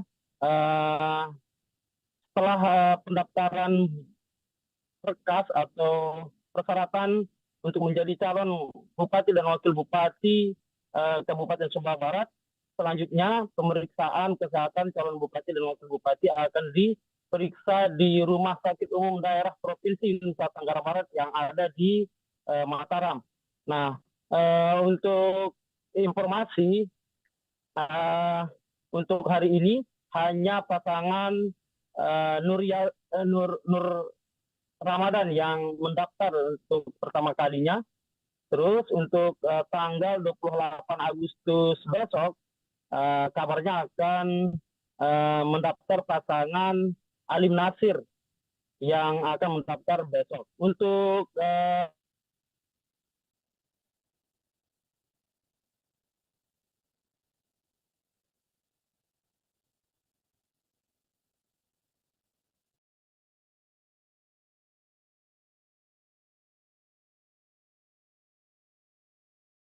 begitu laporan kami dari Kabupaten Sumbawa Barat, Adela, dan di studio. Baik, terima kasih untuk informasi lengkapnya. Silakan bertugas kembali. Partai Solidaritas Indonesia atau PSI secara resmi menyerahkan form B1 KWK kepada pasangan bakal calon gubernur dan wakil gubernur Jawa Timur Khofifah Indar Parawansa dan Emil Elestianto Dardak pada Senin 26 Agustus. Berlangsung di kantor DPW PSI Jawa Timur di Surabaya, penyerahan dilakukan oleh Ketua DPW PSI Jatim, Aan Rohayanto. Menurutnya PSI akan berkolaborasi dengan 7 partai parlemen lainnya yang telah lebih dahulu memberikan rekomendasi. Bagi PSI tidak sulit untuk mengkampanyekan pasangan petahana tersebut menuju kemenangan.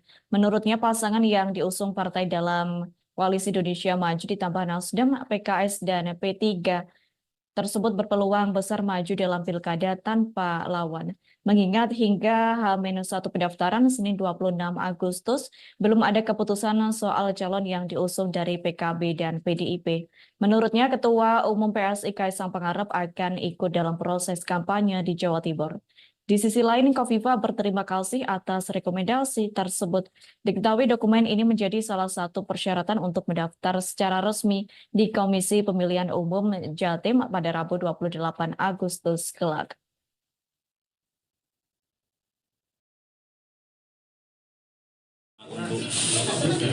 Setiap DPD akan kita skemakan dengan terpisah karena di masing-masing daerah ini kan tidak bisa sama sosial dan politiknya karena ada berbarengan juga dengan pilkada yang ada di masing-masing kabupaten dan kota. Kontrak politiknya dengan PSI apa? Kontrak politik dengan PSI yang jelas PSI saat ini komunikasi bagus dan baik terhadap beliau. Kami akan mengawal program-program beliau di dalam keputusan dan kebijakan bahwa beliau ini berkomitmen untuk mensejahterakan masyarakat Jawa Timur dan kita akan mengawal di parlemen. Kebetulan PSI sudah ada kursi di sana. Target suara? Target suaranya 70% tadi yang saya sampaikan karena dari hasil survei kita sudah 76%. Untuk daerah-daerah tadi yang diberikan rekom, daerah mana? Kabupaten Blitar, Kabupaten Pasuruan, dan Kabupaten Bondowoso. Kalau untuk Surabaya sendiri?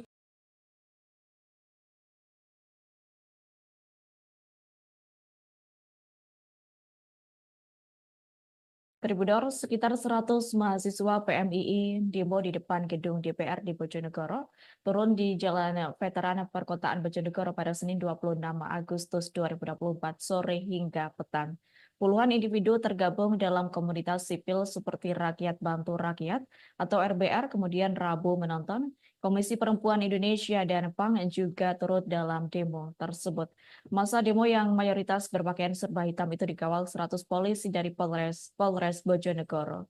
Terkait hal tersebut, informasi selengkapnya akan disampaikan langsung oleh rekan wartawan Tribun Mataraman. Yusuf Alfa Zikin, silakan untuk laporan lengkapnya.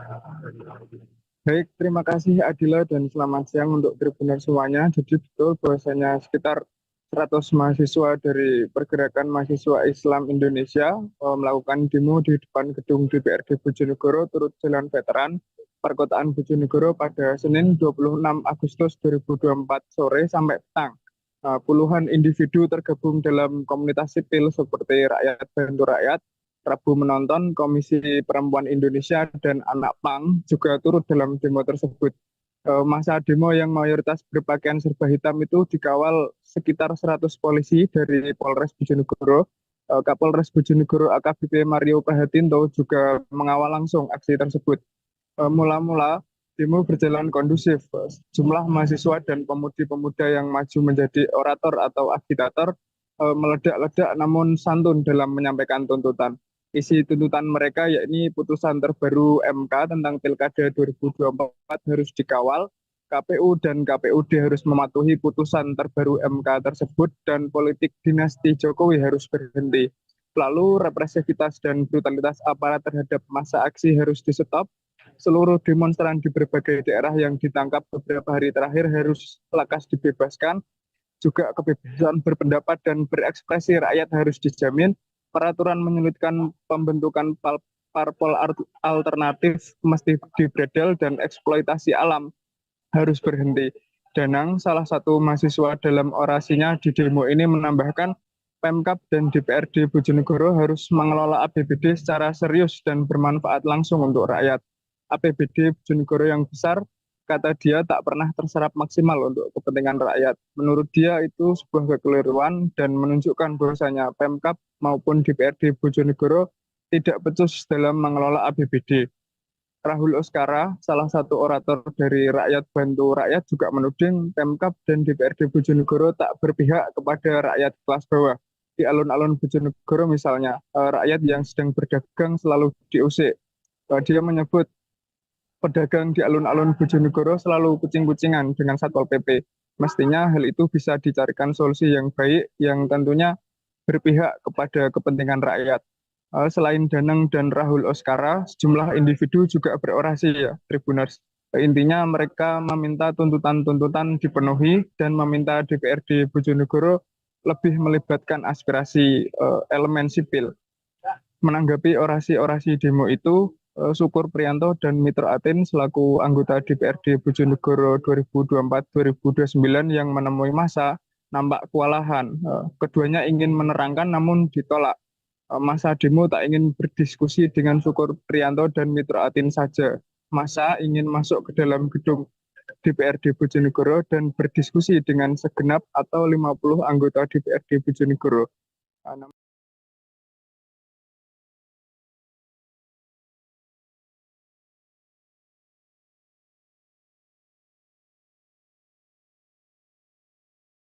Baik Tribuners, informasi tadi sekaligus menutup jumpa kita dalam live update siang hari ini. Saya Adila Risna beserta kru yang bertugas pamit undur diri. Terima kasih dan sampai jumpa.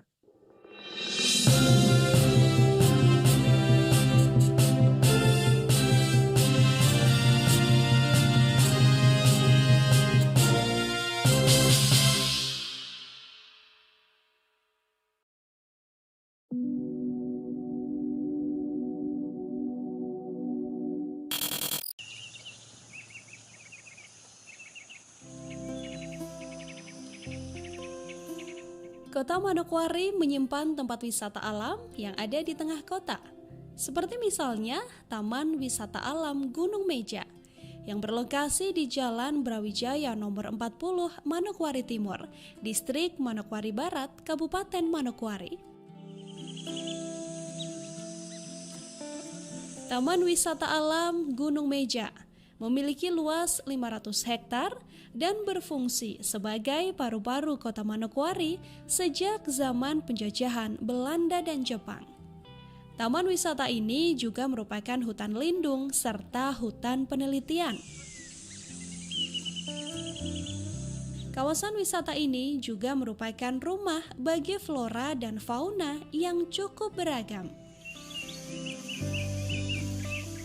Kawasan taman wisata ini sangat cocok untuk aktivitas hiking hingga rekreasi.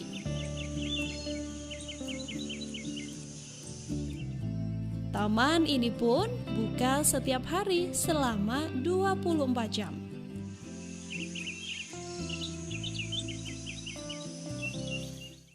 Terima kasih sudah nonton. Jangan lupa like, subscribe, dan share ya.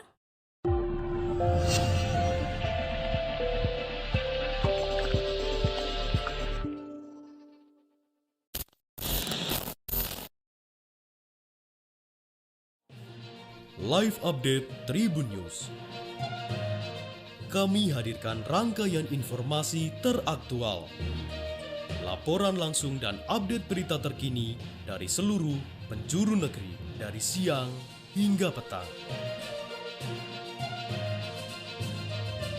Berbagai informasi dari dalam maupun luar negeri untuk Anda. Jangan lewatkan Live Update. Hadir setiap hari hanya di channel YouTube Tribun News.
Terima kasih sudah nonton.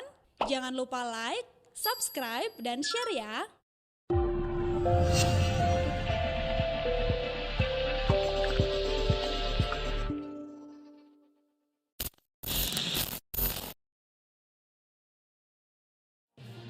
Live Update Tribun News. Kami hadirkan rangkaian informasi teraktual, laporan langsung dan update berita terkini dari seluruh penjuru negeri dari siang hingga petang. Berbagai informasi dari dalam maupun luar negeri untuk Anda. Jangan lewatkan Live Update. Hadir setiap hari hanya di channel YouTube Tribun News.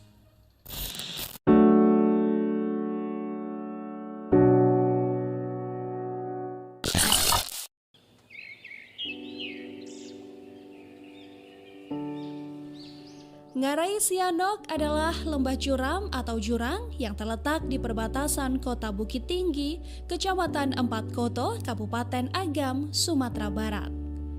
Lembah ini memanjang dan berkelok sebagai garis batas kota dari selatan Ngarai Koto Gadang sampai ke Nagari Sianok Anam Suku dan berakhir di Kecamatan Pelupuh. Ngarai Sianok memiliki pemandangan yang sangat indah dan juga dibuat sebagai salah satu objek wisata andalan Provinsi Sumatera Barat. Bentuk Ngarai Sianok merupakan lembah sempit yang dikelilingi bukit-bukit bertebing curam yang juga dihiasi dengan aliran sungai kecil di tengahnya.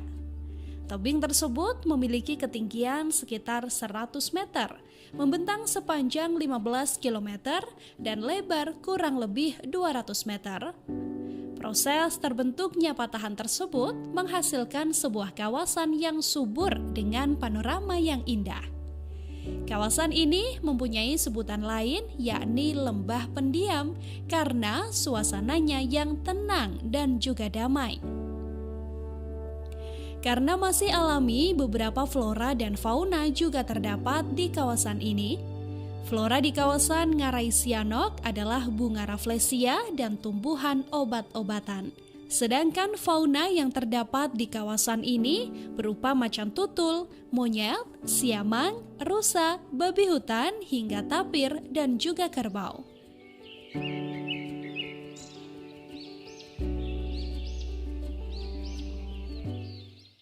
Terima kasih sudah nonton.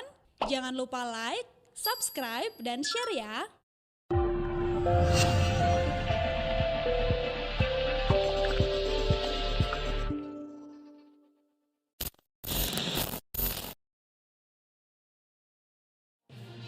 Live Update Tribun News. Kami hadirkan rangkaian informasi teraktual. Laporan langsung dan update berita terkini dari seluruh penjuru negeri dari siang hingga petang. Berbagai informasi dari dalam maupun luar negeri untuk Anda. Jangan lewatkan live update. Hadir setiap hari hanya di channel YouTube Tribun News.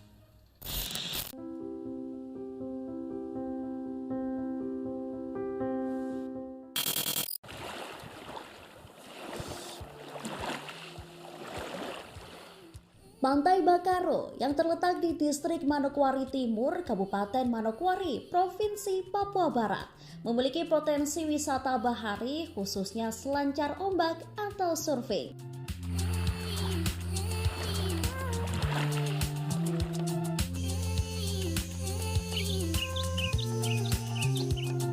Untuk mencapai ke pantai ini, pengunjung dapat menggunakan kendaraan roda 4 maupun kendaraan roda 2.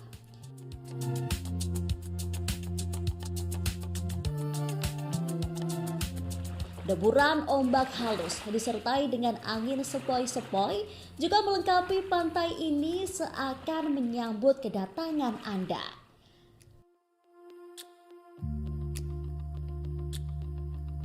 Mengunjungi desa Bakaro memang pilihan tepat untuk memanjakan mata dengan panorama yang indah luar biasa.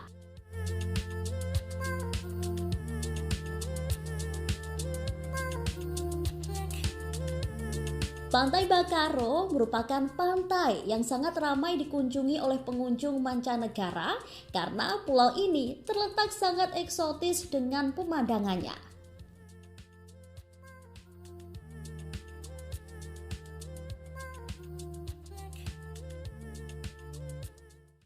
Terima kasih sudah nonton. Jangan lupa like, subscribe, dan share ya.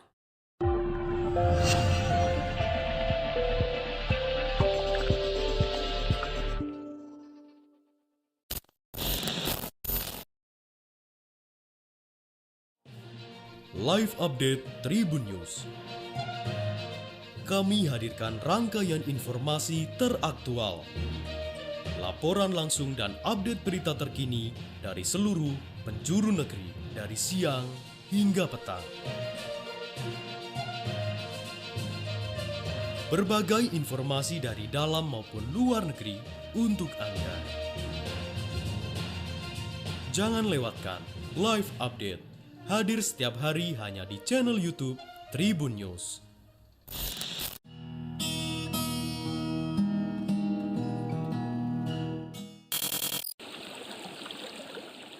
Menikmati indahnya Pantai Carocok Painan. Pantai Carocok menjadi magnet wisata yang tak pernah sepi pengunjung. Pantai yang membentang antara Painan di Kabupaten Pesisir Selatan dan Kota Padang ini terus memanjakan para wisatawan. Di kawasan pantai ini pengunjung